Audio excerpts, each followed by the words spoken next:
जय Hind all of you. आज हम बात करेंगे इस वीडियो में जो इजराइल और पैलेस्टीन के बीच में विवाद चल रहा है। देखिए, इसकी बहुत सारी वीडियोस आपने देखी होंगी जो कि यूट्यूब पर अवेलेबल भी हैं और आपको आज की क्या स्थिति है वो पता चल भी गई होगी।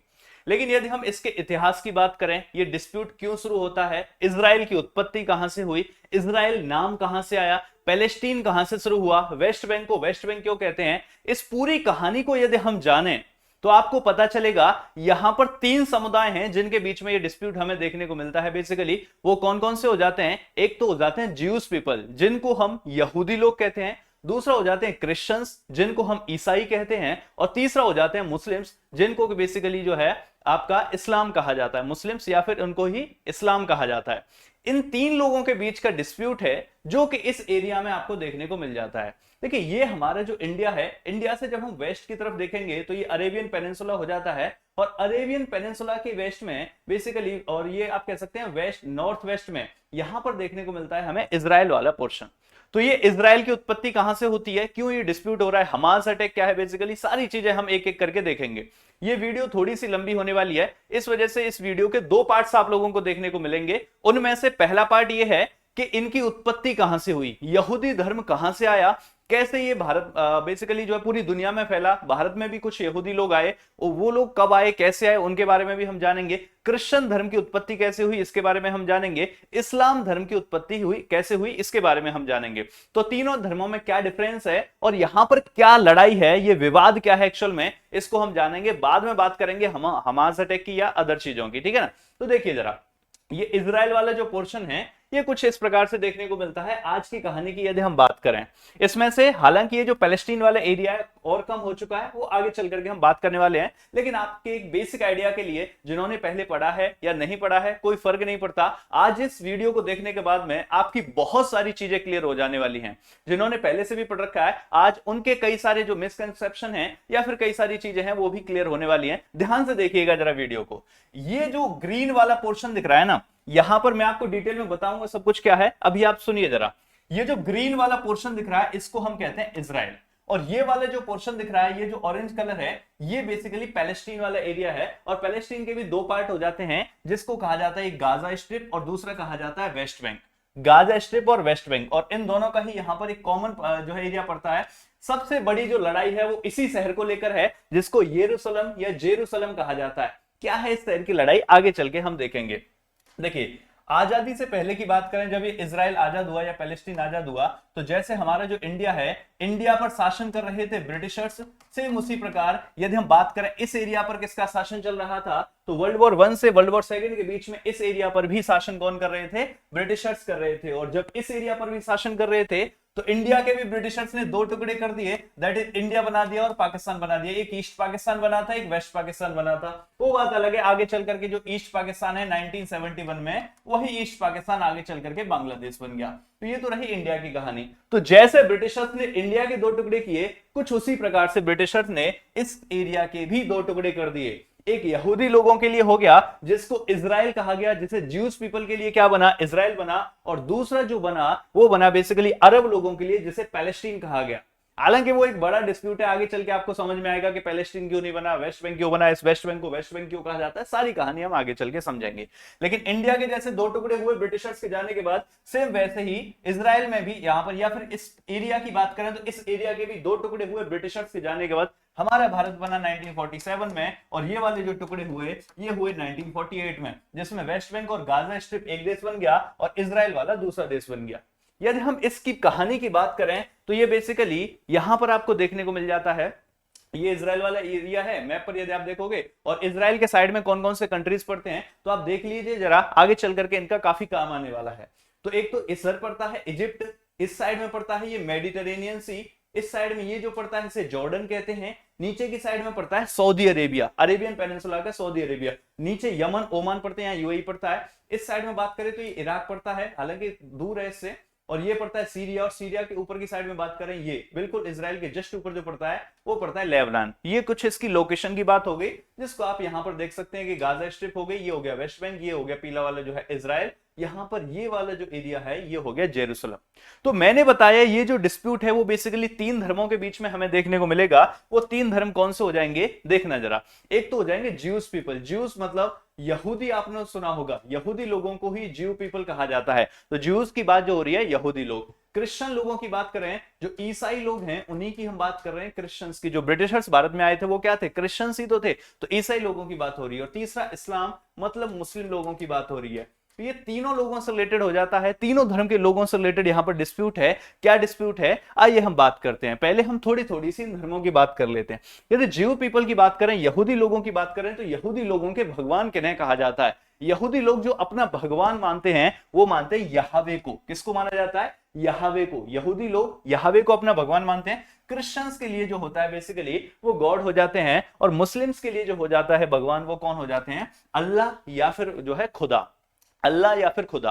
अब तीनों ही धर्मों में जो भगवान है उसकी ना कोई सूरत है और ना ही कोई मूरत है। इसी वजह से मूर्ति पूजा तीनों धर्मों में हमें देखने को नहीं मिलती है। अब आप कहोगे सर क्रिश्चियन धर्म में तो हमें ईसा मसीह देखने को मिलता है। देखिए ईसा मसीह जो है बेसिकली जीसस क्राइस्ट जिन्हें आप कहते हो, वो जीसस क्राइस्ट भगवान नहीं है, भगवान का पुत्र माना जाता है। क्रिश्चियन धर्म में जीसस क्राइस्ट को भगवान नहीं, भगवान का पुत्र माना जाता है। और जो भगवान का पुत्र है वो बेसिकली भगवान का ही मैसेंजर बनकर के जो है पृथ्वी पर आया था। इसी वजह से इनको जो है प्रॉफिट कहा जाता है। प्रॉफिट मतलब मैसेंजर कहा जाता है। इसकी भी हम आगे चल करके बात करेंगे कि क्या होते हैं प्रॉफिट। बेसिकली पैगंबर जिन्हें कहा जाता है। पैगंबर, पैगंबर का मतलब क्या हो जाता है, पैगंबर, पैगंबर का मतलब होता है बेसिकली पैगाम लाने वाला। पैगंबर मतलब पैगाम लाने वाला। कहां से, अंबर से। अंबर से भगवान का, ईश्वर का पैगाम लाने वाला व्यक्ति ही पैगंबर कहलाता है। और इन तीनों धर्मों में अपने अपने फेमस पैगंबर हैं। ऐसा नहीं है कि सिर्फ एक ही पैगंबर में, हर धर्म में बहुत सारे पैगंबर हुए हैं। लेकिन जो फेमस पैगंबर हैं उनके मैंने नाम बताए आप लोगों को। जैसे हम बात करें यहूदी लोग अब से अपना सबसे मुख्य पैगंबर किसे मानते हैं, तो वो मानते हैं मूसा को।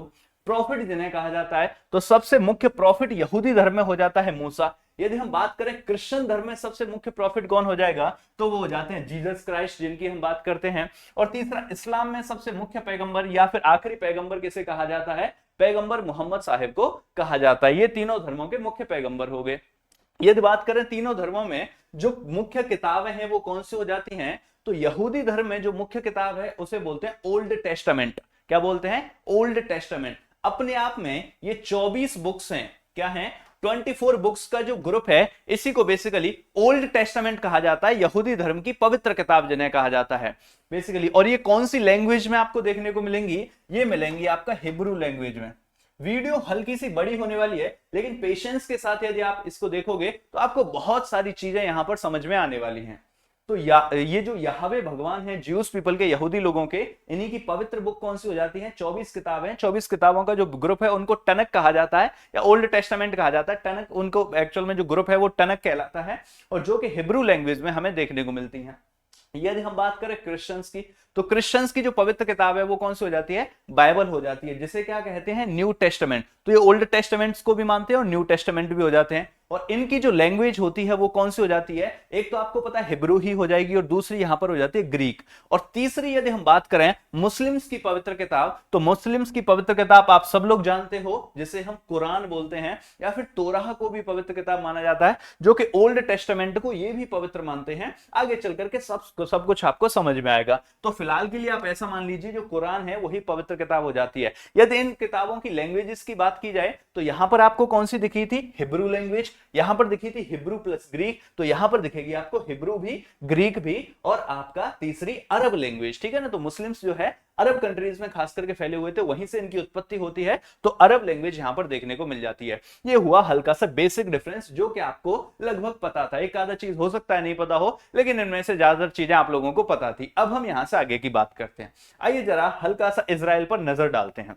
इजराइल वाले एरिया की यदि हम बात करें, जो यहूदी लोग हैं, फिलहाल हम जो बात कर रहे हैं वो बात कर रहे हैं यहूदी लोगों की। ठीक है ना। तो जो यहूदी लोग हैं इनका पूरी दुनिया में रहने के लिए जो एक ही देश है, क्रिश्चियंस के लिए बहुत सारे देश हैं जहां पर क्रिश्चियंस मेजोरिटी में हैं, मुस्लिम्स जो मेजोरिटी में हैं उनके लिए बहुत सारे देश हैं, लेकिन यहूदी लोगों के लिए फिलहाल जो मेजोरिटी में देश है वो एक ही देश है जिसको हम इजराइल कहते हैं। तो इजराइल की यदि बात की जाए 1947 में, 1947 में जिस समय ब्रिटिशर्स इन्हें छोड़ के जाने वाले थे, तो उस समय की बात करें तो ये जो व्हाइट वाला रीजन देख रहे हो ना, ये यहूदी लोग हुआ करते थे। ये पूरा आज इजराइल वाला रीजन है, यहीं पर जो वेस्ट बैंक है ये वाला, और गाजा स्ट्रिप यहाँ पर देखने मिलती है। तो ये जो है ये पूरा क्या हो जाता है, इजराइल वाला रीजन हो जाता है। या फिर ये कह सकते हो कि यहाँ पर ये जो व्हाइट व्हाइट डॉट दिख रहे हैं, यहाँ पर यहूदी लोग रहा करते थे, और ये पैलेस्टीन हुआ करता था। ग्रीन वाला पैलेस्टीन है, व्हाइट व्हाइट वाला बेसिकली जो है इजराइल। इजराइल के क्या कहते हैं, इजराइल तो देश नहीं था, यहूदी लोग रहते थे, ऐसा मान लीजिए।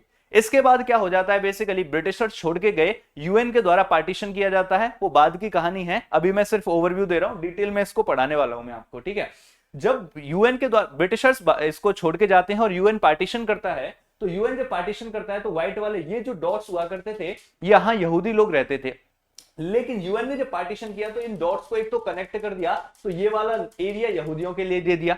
इसके अलावा जो नीचे वाला एरिया है, अब आप कहोगे सर ये तो पूरा पैलेस्टीन था, ये दे देना चाहिए था, नीचे वाला एरिया क्यों दिया? नीचे वाला एरिया एक्चुअल में डेजर्ट वाला एरिया हुआ करता था, तो यहूदी लोगों ने डिमांड रखी। और उस समय पर क्या हुआ था, ताजा वर्ल्ड वॉर सेकंड खत्म हुई थी, और जब वर्ल्ड वॉर सेकंड खत्म हुई थी तो उन देशों की चल रही थी यूएन, वर्ल्ड वॉर सेकंड के बाद ही यूएन बना था, और उन देशों की चल रही थी जो देश जीते थे। और जो देश जीते थे उनमें कौन आते थे, एक तो यूके आता था, यूनाइटेड किंगडम आता था, बेसिकली यूएसए आता था, यूएसएसआर आता था, और ये सारे वो देश थे जो यहूदी लोगों को सपोर्ट कर रहे थे, क्योंकि यहूदी लोगों ने इनकी मदद करी थी वर्ल्ड वॉर सेकंड में। तो यहूदी लोगों को इनका सपोर्ट था, और इन देशों का सपोर्ट यहूदी लोगों को था, और इन्हीं की चल रही थी बेसिकली यूएन में। तो यूएन की मदद से इजराइल, यहां पर यहूदी लोगों के लिए इजराइल बन गया, और नीचे वाला जो डेजर्ट वाला एरिया था वो भी यहूदी लोगों के लिए चला गया, और ये बन गया इजराइल। तो इजराइल, और ये जो ग्रीन वाला था ये बन गया पैलेस्टीन। इसका मतलब पैलेस्टीन में रहते थे अरब लोग। पैलेस्टीन में कौन से लोग रहते थे?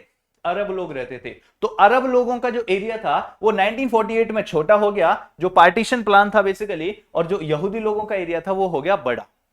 और जब यहूदी लोगों का एरिया बड़ा हो गया, पैलेस्टीन लोगों का एरिया छोटा हो गया, जहां पर अरब लोग रहते थे, तो होता क्या है बेसिकली मैं आपको बताता हूं कि ये जो है ना, यहां पर ये वाला जो एरिया है ये किसके लिए हो गया, ये एरिया हो गया अरब लोगों के लिए। लेकिन अरब लोग तो यहां पर भी रहते हैं, तो जॉर्डन हो गया, इजिप्ट हो गया, बेसिकली सऊदी अरेबिया हो गया, सीरिया हो गया, लेबनान हो गया, इन कंट्रीज ने कहा कि ये तो सही नहीं हुआ, यहूदी लोगों को आपने इतना बड़ा एरिया दे दिया और हमारे एरिया को छोटा कर दिया। तो जो लोग यहां पर रहते थे पैलेस्टीन वाले एरिया में, इन देशों ने अपना सपोर्ट दिया, और अपने सपोर्ट के साथ बोला कि हम आक्रमण कर देंगे इजराइल के ऊपर, और इजराइल के ऊपर आक्रमण करके हम यहां से यहूदियों को भगा देंगे और तुम्हें पूरा इजराइल वाला एरिया दिला देंगे। तो पुराना जो पैलेस्टीन था, ये जो पैलेस्टीन था इसे हम दोबारा से ले लेंगे, ये जो पैलेस्टीन था इस पैलेस्टीन को हम दोबारा से ले लेंगे।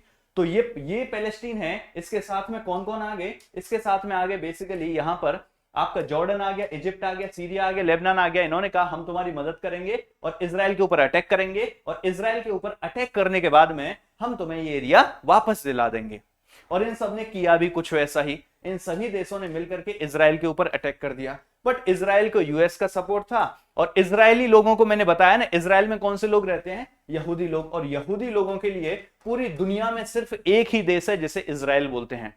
तो उनके तो आत्मसम्मान की कह सकते हैं ना कि बेसिकली उनकी एग्जिस्टेंस की लड़ाई थी कि यदि यहां से निकाल दिया गया, अब ये मौका मिला है बहुत लंबे समय के बाद, 2 3 4 5 हजार साल पुरानी कहानी है, पूरी कहानी को हम समझेंगे कि यदि अब यहां से निकाल दिया गया तो हमारे लिए दुनिया में दूसरा देश क्रिएट करना बड़ा मुश्किल हो जाएगा। तो उन्होंने कहा वैसे ही मरना है हमें, यदि यहां से निकल गए तो पूरी दुनिया में भटकते हुए मरना है, इससे अच्छा लड़ते हुए मर जाएंगे। तो इन्होंने जो जितना भी दम हो सकता था उसके साथ लड़ाई लड़ी, और इन्होंने इन आसपास के सारे कंट्रीज को हरा दिया। जिन भी देशों ने आक्रमण किया इजराइल के ऊपर सबको हरा दिया, और जो ये एरिया मिला था पैलेस्टीन को, इसमें से भी और थोड़ा सा एरिया कब्जा लिया। और 1949 में, 1948 से लेकर के 1949 तक ये लड़ाई रही। और 1949 में जो इजराइल के लोग थे, इन्होंने ये देख रहे ऊपर वाला ये ग्रीन वाला है, इसको यहां से खत्म कर दिया।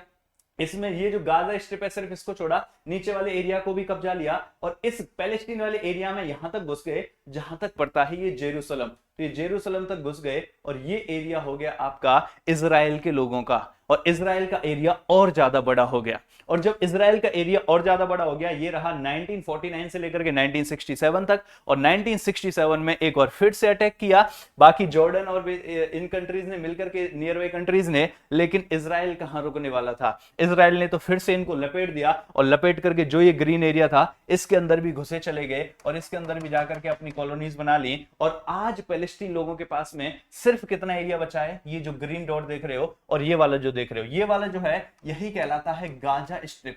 जो आप ये हमास अटैक देख रहे थे, वो हमास अटैक कहां से हो रहा है? बेसिकली जो गाजा स्ट्रिप से ही तो हुआ है इस बार जो है। कैसे हुआ, हमास कहां से बना, सारी बात करने वाले हैं। और ये वाला जो है इसको बोलते हैं वेस्ट बैंक। वेस्ट बैंक क्यों बोलते हैं? क्योंकि इसके इस साइड में पड़ता है जॉर्डन, और जो जॉर्डन पड़ता है ये एरिया जॉर्डन के कंट्रोल में था। और जब ये एरिया जॉर्डन के कंट्रोल में था बेसिकली, तो यहां से एक जॉर्डन रिवर बहती है, और जब जॉर्डन रिवर बहती है तो जॉर्डन के भी वेस्ट में और जॉर्डन रिवर के भी वेस्ट बैंक पर है, जॉर्डन रिवर के वेस्ट बैंक पर है, इसीलिए इस एरिया का नाम क्या पड़ गया? वेस्ट बैंक पड़ गया। तो आज जो लड़ाई हो रही है प्रेजेंट टाइम में, वो किन लोगों के बीच में हो रही है? वो हो रही है इस ग्रीन वाले एरिया में रहने वाले, चाहे तो पैलेस्टीन लोग कह लो इनको, चाहे आप अरब के लोग कह लो, तो अरब के लोगों के बीच में, और जो इजराइल में रहने वाले ज्यूज पीपल हैं, ज्यूज मतलब यहूदी, यहूदी लोगों के बीच में आज की जो लड़ाई है वो किन लोगों के बीच में है? वो बेसिकली अरब लोगों के बीच में और यहूदी लोगों के बीच में है। ये तो रहा आज का सिनेरियो, प्रेजेंट टाइम में ये कहानी है और इनके बीच में लड़ाई चल रही है। लेकिन ये तो बहुत ही आसान हो गया, इतना ही जानना था तो फिर वीडियो की जरूरत भी क्या थी। मैं कह रहा हूं ये है आज के सिनेरियो। लेकिन अब हम बात करेंगे थोड़ा सा इतिहास की, क्यों हो रही है ये लड़ाई और क्यों ये इजराइल यहां तक घुसना चाहता था। इस एरिया में क्या है, ये जेरूसलम जो है, इस जेरूसलम की कहानी क्या है? ना तो मैंने अभी आपको पार्टीशन बताया है, ना मैं ये बताना चाह रहा हूं कितना परसेंट एरिया यूएन ने किसको दिया था या जेरूसलम अपने पास रख लिया था, वो सब कहानी बाद में।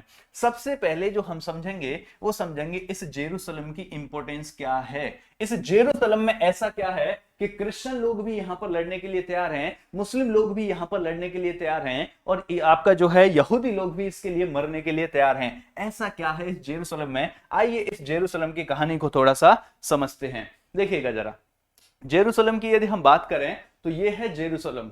जेरूसलम में यहां पर एक जगह पड़ती है, जेरूसलम में ही एक जगह पड़ती है जिसको, एक सेकंड देना मुझे जरा, जेरूसलम में ही एक जगह पड़ती है जिस जगह को कहा जाता है टेंपल माउंट। ये पूरा जो एरिया है ये क्या कहलाता है? ये कहलाता है टेंपल माउंट। अब ये टेंपल माउंट क्या है? इस टेंपल माउंट में दो तीन चीजें देखने को मिलती हैं। ये पूरा जो है ना, ये यहां से ये बाउंड्री देखने को मिलेगी आपको, ये और ये है टेंपल माउंट। अब इस टेंपल माउंट में क्या क्या चीजें हैं, आइए मैं आप लोगों को बताता हूं। एक तो टेंपल माउंट में ये वाली जो बिल्डिंग दिख रही है आपको, ये है एक मस्जिद। ये क्या है? मस्जिद है। टेंपल माउंट में जो ये बिल्डिंग दिख रही है इसको बोलते हैं मस्जिद, और मस्जिद का नाम क्या है? अल अक्सा मस्जिद, अल अक्सा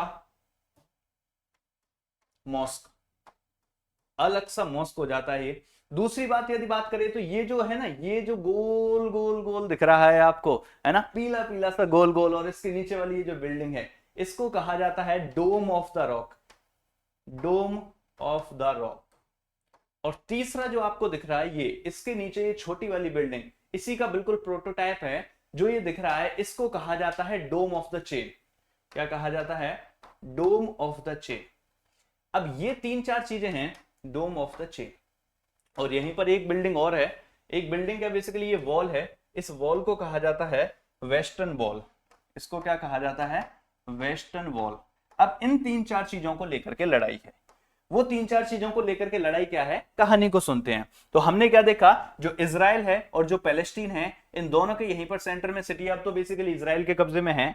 तो जेरूसलम, जेरूसलम की यदि हम बात करें तो जेरूसलम में एक जो है बिल्डिंग पड़ती है, इसको टेंपल माउंट कहा जाता है, या फिर मुस्लिम लोग इसी को हरम अल शरीफ भी बोलते हैं। क्या बोलते हैं? हरम अल शरीफ। इसके अंदर है क्या क्या? इसके अंदर एक तो मॉस्क है, मस्जिद है, जिसे अल अक्सा मस्जिद कहा जाता है। दूसरा ये बिल्डिंग है जिसको डोम ऑफ द रॉक कहा जाता है। तीसरा इसी का एक छोटा प्रोटोटाइप है जिसको डोम ऑफ द चेन कहा जाता है। और चौथा यहां पर एक वॉल पड़ती है जिसको बेसिकली वेस्टर्न वॉल कहा जाता है। अब ये चारों चीजें हैं क्या, कहां से हुई इनकी उत्पत्ति, इसी पर हमें बात करनी है। आज का मुद्दा हमारा यही रहने वाला है कि ये तीनों चारों चीजें हैं क्या, इनकी क्या इंपॉर्टेंस है क्रिश्चियन धर्म में, क्या इंपॉर्टेंस है बेसिकली यहूदी धर्म में, और क्या इंपॉर्टेंस है बेसिकली इस्लाम धर्म में। इस पर हम चर्चा करने वाले हैं। तो आइए कहानी को शुरू करते हैं। और जब हम कहानी को शुरू करते हैं तो सुनिएगा जरा, हम तीन धर्मों की चर्चा करने वाले हैं। वो तीन धर्म कौन से हैं? एक तो हो जाता है इस्लाम, दूसरा हो जाता है क्रिश्चियन, और तीसरा हो जाता है जूडिज्म या फिर यहूदी धर्म। यदि हम बात करें इस्लाम धर्म की शुरुआत कहां से होती है, तो आपको पता है इस्लाम धर्म की शुरुआत होती है मक्का से, जहां पर प्रॉफिट मोहम्मद है ना, पैगंबर जिन्हें कहा जाता है, सबसे मुख्य पैगंबर कौन बताया मैंने मुस्लिम धर्म में, प्रॉफिट मोहम्मद, इनका जन्म हुआ था मक्का में। तो मक्का से शुरुआत होती है इस्लाम धर्म की। कब होती है? 7th एडी में होती है, 7th एडी में। 570 में इनका जन्म हुआ था बेसिकली, 610 में इनको ज्ञान की प्राप्ति हुई थी, 613 में इन्होंने उपदेश देना शुरू किया था, सब बात करने वाले हैं। तो मक्का से, सऊदी अरब से इस्लाम धर्म की शुरुआत होती है। और जो ये जेरूसलम था, इस जेरूसलम से दो धर्मों की शुरुआत होती है। एक तो क्रिश्चियन धर्म, क्रिश्चियन तो आपको पता ईसा मसीह का जो जन्म हुआ था, ईसा मसीह का जो जन्म है वहीं से माना जाता है। क्रिश्चियन धर्म तो आप कह सकते हो आपका 0 एडी कह सकते हो, 0 एडी मान लीजिए, जहां से आपका जो है क्रिश्चियन धर्म की शुरुआत होती है। तीसरा क्या है? जुडिज्म। जुडिज्म की यदि बात करें तो ये 1800 से 2000 साल पुरानी बात है, 2000 बीसी। 2000 आज हो चुके हैं और 2000 उससे भी पुराने हैं, ये हो गया 2000 बीसी। आइए मैं हल्का सा आपको टाइम स्केल भी बता देता हूं, जब हमने कहानी की शुरुआत करी है। तो टाइम स्केल की यदि बात करें तो टाइम स्केल कुछ इस प्रकार से होता है, जैसे मान लीजिए एक लाइन है, कभी हम लिखते हैं एडी, कभी हम लिखते हैं बीसी। क्या होता है ये एडी, क्या होता है ये बीसी? आइए कहानी को थोड़ा सा खत्म कर देते हैं। एडी बीसी सी क्या होता है ऐसा?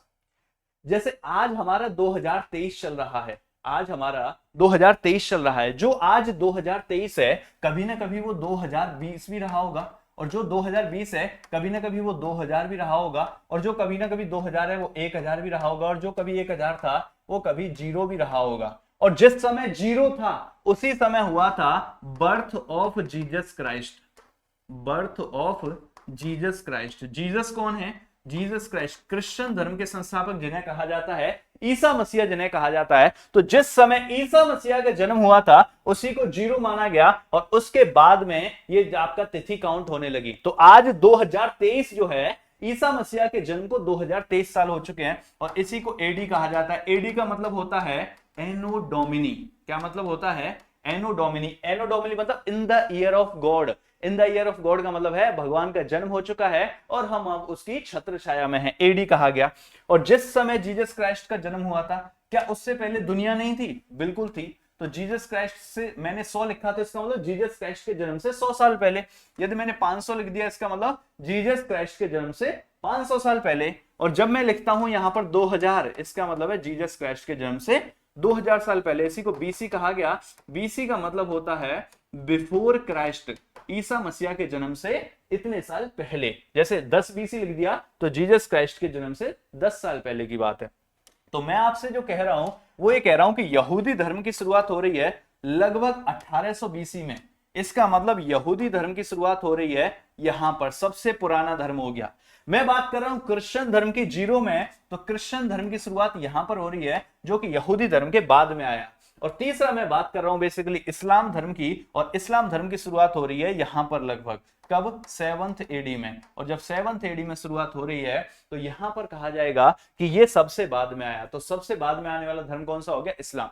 और ये तीनों धर्म ना बेसिकली एक ही परिवार से जन्मे हैं। एक ही परिवार से कैसे? जैसे आप हिंदू की मान के चलो, जैसे हिंदू धर्म है तो हिंदू धर्म में ही जन्मा हुआ एक व्यक्ति जब एक अलग विचारधारा को फॉलो करने लग गए तो वही महात्मा बुद्ध कहलाए, और उन्होंने बेसिकली शुरुआत करी किसकी? बुद्धिज्म की। तो जैसे महात्मा बुद्ध ने हिंदू धर्म में से ही, हिंदू धर्म में जन्म लेने के बाद में बुद्धिज्म बनाया, जैसे बेसिकली हिंदुओं से ही शुरुआत हुई जैनिज्म की, और जैसे बेसिकली यहीं से शुरुआत हुई सिखिज्म की। तो सिख धर्म की शुरुआत भी कहां से होती है? हिंदू से ही होती है। तो एक ही परिवार के ये 3 धर्म हो गए, वैसे ही एक ही परिवार के हो जाते हैं कौन से? यहूदी धर्म, चाहे क्रिश्चियन धर्म, चाहे मुस्लिम धर्म। तीनों में कोई अंतर नहीं है, बस एक विचारधारा का फर्क है। कैसे है वो फर्क? आइए उसको जानने की कोशिश करते हैं। तो मैंने आप लोगों को यह बताया कि सऊदी अरेबिया के मक्का में शुरुआत होती है इस्लाम धर्म की। यदि मैं बात करूं क्रिश्चियन धर्म की शुरुआत आपका जेरूसलम में होती है, और आपका जूडिज्म या यहूदी धर्म की शुरुआत भी जेरूसलम में होती है। अब ये जो धर्म की शुरुआत हो जाती है यहीं पर बेसिकली आपको मैं बताता हूं पैगंबर, जो पैगंबर होते थे। देखिए एक सेकेंड, कहां था? हाँ, ये बात करी हमने यहां पर। जो यहूदी धर्म है, चाहे क्रिश्चियन धर्म है, चाहे इस्लाम धर्म है, हर धर्म का अपना बेसिकली पैगंबर है। मतलब अल्लाह का संदेश लोगों तक पहुंचाने वाले, लोगों को उसके बारे में अवेयर करने वाले जो मैसेंजर हैं, पैगंबर उन्हें कहा जाता है। अब अलग अलग धर्मों में अलग अलग मुख्य पैगंबर हैं, जैसे यहां मूसा है, यहां जीसस है, यहां मोहम्मद है, पैगंबर मोहम्मद। लेकिन ये तो हो गए एक एक जिन्हें मुख्य कहा गया। अब एक पैगंबर ऐसे हैं जिन्हें क्रिश्चियन धर्म के लोग भी मानते हैं, जिन्हें आपका यहूदी लोग भी मानते हैं और जिन्हें इस्लामिक लोग भी मानते हैं, उन पैगंबर का नाम है इब्राहिम। क्या नाम है? इब्राहिम। तो इब्राहिम यहां पर भी आते हैं, इब्राहिम यहां पर भी आते हैं, और इब्राहिम यहां पर भी आते हैं। इब्राहिम एक ऐसे पैगंबर हैं, इब्राहिम इब्राहिम एक ऐसे पैगंबर हैं जो कि बेसिकली यहां पर भी आए, यहां पर भी आए और यहां पर भी आए। इसका मतलब इब्राहिम जो पैगंबर हैं उन्हें ज्यूस पीपल, यहूदी लोग भी मानते हैं अपना पैगंबर, क्रिश्चियन लोग भी अपना पैगंबर मानते हैं, और इस्लाम के लोग हैं वो भी अपना पैगंबर मानते हैं। अब ये इब्राहिम हैं कौन और कहां से आए थे, आइए इनकी कहानी को थोड़ा सा हम समझ लेते हैं। सबसे पहले हम समझते हैं कि पैगंबर क्या होता है। देखिए किसी भी धर्म में, किसी भी धर्म में, जैसे मान लो ये पूरे इस एरिया में बहुत सारे लोग रहते हैं, और बहुत सारे लोगों में से कुछ ऐसे लोग होते हैं जिनका आचरण अच्छा होता है, जिनके कर्म अच्छे होते हैं, जो दूसरों को अच्छी विचारधारा समझाते हैं, जो दूसरों को अच्छे उपदेश देते हैं, धर्म के बारे में चीजें सिखाते हैं, जो अपने धर्म का प्रचार प्रसार करते हैं, उन्हीं को कहा जाता है प्रॉफिट। जो प्रॉफिट हैं उन्हीं को कहा जाता है बेसिकली नबी। प्रॉफिट को ही कहा जाता है नबी। नबी का मतलब हो जाता है एक प्रकार से सिद्ध पुरुष। क्या हो जाता है? सिद्ध पुरुष। सभी नबी, प्रॉफिट या फिर सिद्ध पुरुष। तो किसी भी धर्म के जो लोग होते हैं, उन धर्म के लोगों में से कुछ ऐसे लोग होते हैं जिनका धार्मिक संदेश देते हैं, जो लोगों को, जिनके कर्म अच्छे होते हैं, जिनके आचरण अच्छे होते हैं, उन्हीं लोगों को उस धर्म में प्रॉफिट कहा जाता है। और जिनके कर्म आचरण अच्छे होते हैं, उन्हीं में से कुछ ऐसे लोग निकल करके आते हैं जिन्हें बेसिकली मैसेंजर ऑफ गॉड कहा जाता है। मैसेंजर ऑफ गॉड का मतलब है जिन्हें पैगंबर कहा जाता है। मतलब जो सिद्ध लोग हो गए, जो सिद्ध पुरुष हो गए, उन्हीं में से कुछ ऐसे लोग हैं इन धर्मों में जिन्हें कहा जाता है कि इन लोगों को बेसिकली गॉड मैसेज देता है। इन लोगों को गॉड मैसेज देता है कि तुम ऐसा बाकी लोगों से करवाओ। तो इन लोगों को जो गॉड मैसेज देता है, इसीलिए मैसेंजर कहलाते हैं, ये पैगंबर कहलाते हैं। पैगंबर मतलब पैगाम लाने वाला। अंबर से अल्लाह ने इनको पैगाम भेजा, उस पैगाम को लोगों तक पहुंचाने वाला ही पैगंबर कहलाता है। ठीक है ना? तो प्रॉफिट और पैगंबर में क्या डिफरेंस होता है, आई थिंक वो आपको समझ आ गया होगा कि बेसिकली बहुत सारे लोगों में से कुछ सिद्ध पुरुष हुए, वो बेसिकली प्रॉफिट कहलाए। उन्हीं प्रॉफिट में से कुछ लोगों को बेसिकली जो है भगवान के द्वारा, ईश्वर के द्वारा मैसेज दिया जाता है कि ऐसे करके चीजें आगे फॉलो करनी है, तो उन्हीं को हम पैगंबर कहते हैं। ऐसे ही एक पैगंबर होते हैं जिनका नाम है हजरत इब्राहिम। और यदि हम हजरत इब्राहिम, कहां पहुंच गए हम, हजरत इब्राहिम की बात करें तो हजरत इब्राहिम ये रहे। हजरत इब्राहिम, हजरत इब्राहिम की यदि बात करें तो हजरत इब्राहिम का जन्म लगभग 2000 बीसी के आसपास, कोई कहता है 2000 बीसी में हुआ था, कोई कहता है 2100 बीसी में हुआ था। तो उनकी डेट को लेकर के हल्का सा कंफ्यूजन है, लेकिन आप मान लीजिए लगभग 2000 बीसी के आसपास, आज से 4000 साल पहले। 2000 बीसी मतलब आज 2023 है, पहले 0 पे जाएंगे फिर 2000 पे जाएंगे, तो आज से लगभग 4000 साल पहले सुमेर नामक एरिया में हुआ था, जो कि आज इराक में पड़ता है। किसका जन्म हुआ था? हजरत इब्राहिम का। और यदि इनकी डेथ की बात करें तो इनकी डेथ जो है हिब्रोन नामक जो है प्लेस पे हुई थी, जो कि जेरूसलम के पास है। अब ये हिब्रोन बड़ा जरूरी हो जाता है। क्यों जरूरी हो जाता है? क्योंकि मैंने बताया जो प्रॉफिट इब्राहिम है या हजरत इब्राहिम है, इनको यहूदी लोग भी मानते हैं, इनको क्रिश्चियन लोग भी मानते हैं, और इनको इस्लामिक लोग भी मानते हैं। तो इनकी जो कब्र होगी वहां पर कौन जाएंगे? यहूदी लोग भी जाएंगे, क्रिश्चियन लोग भी जाएंगे, और इस्लामिक लोग भी जाएंगे। तो इन तीनों कम्युनिटीज के जो लोग हैं वो इनकी कब्र को जाते हैं और वहां पर जो है घूम के आते हैं, और बेसिकली जो है उसको एक पवित्र स्थान मानते हैं। और इनकी कब्र कहां पर देखने को मिलेगी? आपको हिब्रोन में देखने को मिलेगी, जो कि जेरूसलम के निकट ही है, उसकी भी हम बात करने वाले हैं। अच्छा, यदि हम बात करें हजरत इब्राहिम की, तो हजरत इब्राहिम वो व्यक्ति हैं जो कि मैसेंजर हो जाते हैं, पैगंबर हो जाते हैं। अच्छा, हजरत इब्राहिम की कई सारी शादियां हुई थी, जिनमें से 2 शादियां आपका इंपॉर्टेंट हैं। तो जो इनकी 2 वाइफ हो जाती हैं, एक का नाम था हजर और दूसरे का नाम था सारा। तो एक इब्राहिम की जो 2 वाइफ थी, एक का नाम था हजर और दूसरी का नाम था सारा।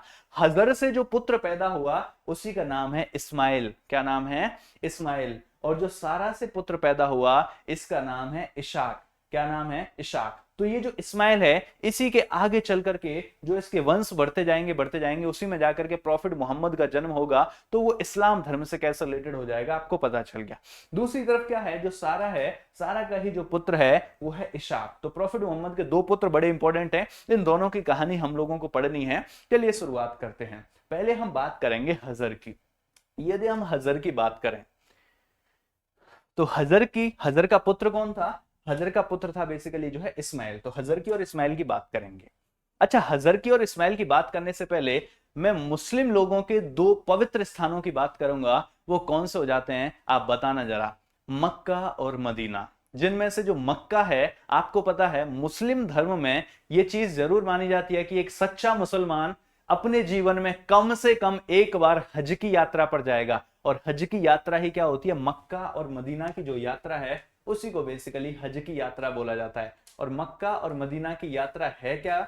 मक्का और मदीना की यात्रा यह है कि मक्का में प्रॉफिट मोहम्मद का जन्म हुआ था और मदीना में, यहां पर पड़ता है मदीना, मदीना में प्रॉफिट मोहम्मद की डेथ हुई थी। तो मक्का और मदीना की जो यात्रा करता है वो बोलते हैं कि फिर ये स्वर्ग की तरफ जाता है और अपने उसके पाप धुल जाते हैं। तो ये जो मक्का शहर है, इस मक्का शहर को, जो कि इस्लाम धर्म के लिए सबसे जरूरी है, इसकी स्थापना करने वाले ही कौन है? हजरत इब्राहिम हैं। और हजरत इब्राहिम ने जब इसकी स्थापना करी थी तो यहीं पर आपका मक्का में देखने को मिलता है आपको काबा। किसी मुस्लिम, अगर आप मुस्लिम हैं या फिर आपका कोई फ्रेंड है तो आपको पता होगा कि जो काबा है वो बड़ा ही इंपॉर्टेंट स्थल हो जाता है मुस्लिम धर्म में। काबा इसे कहा जाता है। काबा है क्या? एक्चुअल में इसके अंदर एक ब्लैक पत्थर है, ब्लैक रॉक है। इसके अंदर क्या है? एक ब्लैक रॉक है जिसको बेसिकली कवर कर रखा है। और जो भी मुस्लिम लोग हैं वो जाते हैं और इसकी 7 बार परिक्रमा करते हैं, तब माना जाता है कि उनकी हज की यात्रा बेसिकली सफल हो गई। तो ये काबा क्या है, कैसे बना, इसकी बात करेंगे। ये देख रहे हो इतनी भीड़ लगती है इस काबा के आसपास में जब लोग यहां पर यात्रा के लिए जाते हैं। दूसरा आप देखेंगे कि यहां पर आपने सुना होगा मुस्लिम धर्म में आब ए जमजम, जमजम का पानी। आब माने क्या होता है? आब माने होता है पानी, और जमजम मतलब बेसिकली जमजम का पानी है। इसको जमजम वेल कहा जाता है। जैसे हम हिंदुओं में बेसिकली गंगा जी का पानी पवित्र होता है, यमुना का पानी पवित्र होता है, तो उसी प्रकार इन लोगों के लिए, हमारे लिए जैसे गंगा जी का पानी पवित्र है, उसी प्रकार मुस्लिम धर्म में जो जमजम का पानी है उसको अमृत के समान माना जाता है। अब ये जमजम का पानी है क्या और इसकी कहानी क्या है, आइए मैं आप लोगों को बताता हूं। क्योंकि इसका भी कनेक्शन है मक्का से, जहां पर प्रॉफिट मोहम्मद का जन्म होगा और जहां से मुस्लिम धर्म की शुरुआत होने वाली है। तो कैसे ये तीनों धर्म कनेक्टेड है वो बताना चाह रहा हूं मैं आप लोगों को। तो जमजम का पानी है क्या, या जमजम बैल क्या है? आपको याद है मैंने आप लोगों को अभी दो बातें बताई थी कि जो इब्राहिम है, हजरत इब्राहिम है, इनकी दो वाइफ थी। वैसे तो बहुत सारी वाइफ थी लेकिन दो मुख्य हैं, हजर और सारा। तो हजर का जो पुत्र है उसका नाम है इस्माइल। तो एक बार की बात है, बेसिकली जो है हजर, इस्माइल और इब्राहिम, ये तीनों थे। तो बेसिकली भगवान का संदेश, ईश्वर का संदेश आता है इब्राहिम को कि अब तुम्हारे जाने का समय आ गया है। और जब तुम्हारे जाने का समय आ गया है तो वहां पर बचा कौन? एक तो बची हजर और हजर का पुत्र बचा जिसका नाम है इस्माइल। तो जब जाने लगे इब्राहिम तो हजर बोली कि आप जब अभी चले जाओगे तो आपके जाने के बाद में मैं कैसे पालन पोषण करूंगी इसका और कैसे जीवन आगे चलेगा। तो बताया जाता है हजरत इब्राहिम जो है भगवान को बहुत मानते थे, ईश्वर का जो आदेश था वो हमेशा फॉलो करते थे। तो हजरत इब्राहिम बोले कि ईश्वर आपकी रक्षा करेगा, ईश्वर सदैव आपके साथ रहने वाला है। और वो वहां से जो है चले गए। और जब हजरत इब्राहिम चले गए तो वहां कौन बची? हजर बची और उनका पुत्र बचा, इस्माइल बचा। अब ये जो एरिया था वो आपको पता है रेगिस्तान वाला एरिया है। और जब रेगिस्तान वाला एरिया है तो हजर को प्यास लगी और छोटा बच्चा था इनके हाथ, जो है गोदी में रहा करता था उस समय, इस्माइल काफी छोटे थे। तो इस्माइल और हजर ये दोनों रेगिस्तान में हैं और हजर को प्यास लगी और इस्माइल को भी जब प्यास लगी तो हजर चारों तरफ पानी ढूंढने लगी और पानी की बजाय हजर को दिख रहा था चारों तरफ रेत। और हजर के सामने बेसिकली दो चोटियां थी। वो दो चोटियां कौन सी हैं? एक तो था माउंट मरवाहा और दूसरा था सफा, माउंट सफा। तो एक तो माउंट सफा था, दूसरा माउंट मरवा था। तो हजर पानी की तलाश में, आपको पता है रेगिस्तान में ऐसा लगता है कि वहां पर पानी होगा, तो उसकी पानी की तलाश में हजर दौड़ करके माउंट मरवाहा पर जाती हैं और माउंट मरवाहा पर जाकर के पानी देखती हैं। और जब माउंट मरवाहा पे पानी नहीं मिलता तो वहां से दौड़ते हुए माउंट सफा पे जाती हैं। सफा पे जाके ऐसा लगता है कि नहीं मरवा पे पानी था, मैं गलत आ गई। तो दोबारा से मरवा पे जाती हैं, फिर जो है दोबारा सफा पे, फिर मरवा पे, फिर सफा, फिर मरवा। ऐसे करके इन्होंने इसके 7 राउंड्स काटे, इन पहाड़ियों के 7 राउंड्स काटे। पहले एक माउंटेन पे फिर दूसरे पर। कौन कौन से थे? माउंट सफा और माउंट मरवा। और जब इन्होंने 7 राउंड काटे तो थक हार करके जो है इन्होंने कहा कि अब पानी जब चारों तरफ से कहीं पर नहीं मिल रहा था, तो बताया ऐसा जाता है कि उसी समय पर ईश्वर का एक फरिश्ता जिब्राइल फरिश्ता आया और उसने जमीन में पैर मारा, और उसने जैसे ही जमीन में पैर मारा वहीं से बेसिकली पानी बाहर निकल करके आ गया, और वहीं से जो पानी निकला वो अमृत के समान पानी था। कुछ लोग ऐसा मानते हैं कि ईश्वर का फरिश्ता जो आया था उसने पैर नहीं मारा था, ये जो इस्माइल था जब ये गोदी में था तो इसका पैर बेसिकली जो है जमीन से लग गया था, और जब इसका पैर जमीन से लग गया था इस्माइल का, तो वहीं से बेसिकली पानी फूट करके बाहर आया जो कि अमृत के समान पानी था। और जहां से वो पानी बाहर आया आगे चल करके वहीं पर उस एरिया को लॉक कर दिया गया, और उसके आसपास में जो है दीवार बना दी गई, और जो दीवार बना दी गई वही वेल बन गया, और आगे चल करके ये बन गया जमजम वेल जिसे कहा जाता है। ऐसे क्या कहा जाता है? जमजम वेल कहा जाता है। ये वो वेल है, ये वो कुआं है। जब इस्माइल छोटे थे, हजरत और इस्माइल रेगिस्तान में थे, तो उस समय जब उनकी पानी की तलाश थी, इन दोनों पहाड़ियों पर 7 राउंड्स मारे थे हजर ने, तो उसके बाद में बेसिकली जो है अल्लाह के फरिश्ते ने या फिर इस्माइल के पैर लगने से जो जमीन में से पानी की बौछार उठी थी उसी जगह पर है आज जमजम वेल, और इस पानी को अमृत के समान माना जाता है। इसी को बोला जाता है आब ए जमजम। तो आपने अभी कभी सुना होगा आब ए जमजम क्या है, तो उसकी कहानी ये है, और ये भी आपको मक्का में देखने को मिल जाता है।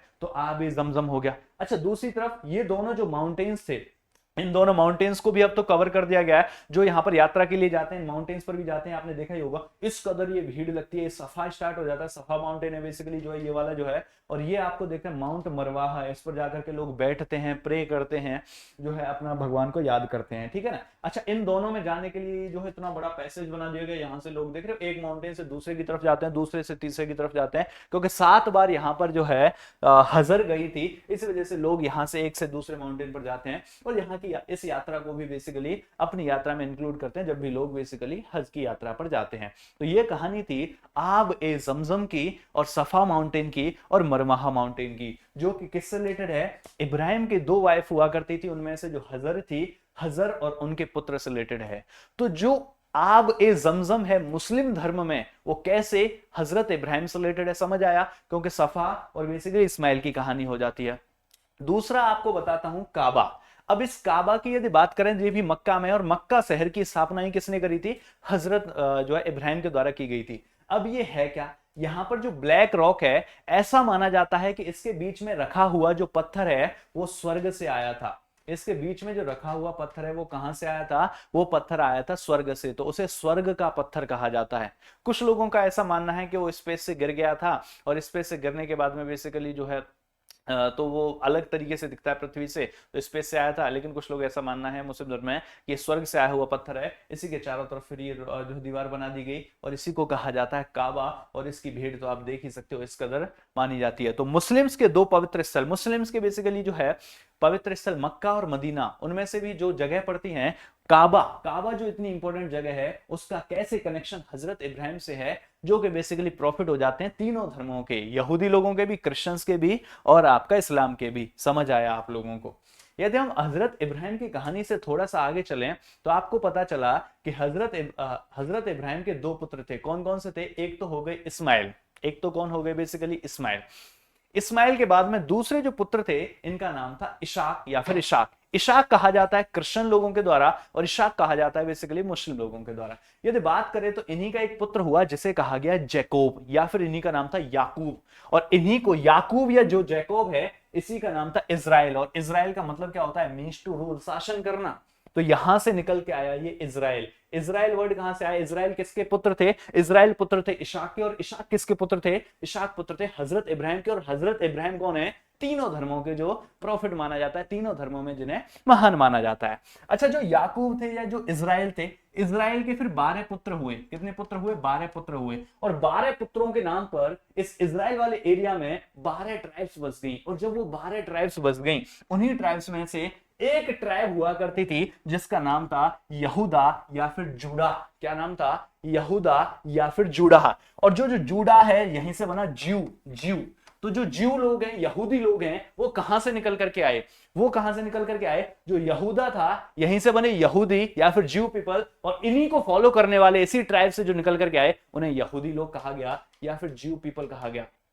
तो समझे जरा, मैंने आप लोगों को बताया इस्माइल से क्या रिलेटेड हो गए, मुस्लिम लोग रिलेटेड हो गए। और हजरत इब्राहिम का जो दूसरा पुत्र था इशाक, इशाक का पुत्र कौन हुआ, इस्राइल हुआ। इस्राइल का पुत्र कौन हुआ, 12 पुत्र हुए। 12 पुत्रों में से 12 ट्राइब बनी। उन्हीं में से सबसे इंपॉर्टेंट ट्राइब कौन सी हो गई, यहूदा या फिर जैकोब। यहूदा से ही यहूदी लोग बने, और जो जुड़ा है, जुड़ा से ज्यू पीपल बने। ज्यू पीपल को ही तो हिंदी में यहूदी कहा जाता है। यहां से शुरुआत होती है यहूदी लोगों की। अब सुनिएगा जरा, यहां से आगे की कहानी क्या है। और जो ये जूड़ा था, आगे चल करके यही जूड़ा किंगडम बन जाएगा। जहां यहूदी लोग रहते हैं उन एरिया को ही जूड़ा किंगडम कहा जाता है।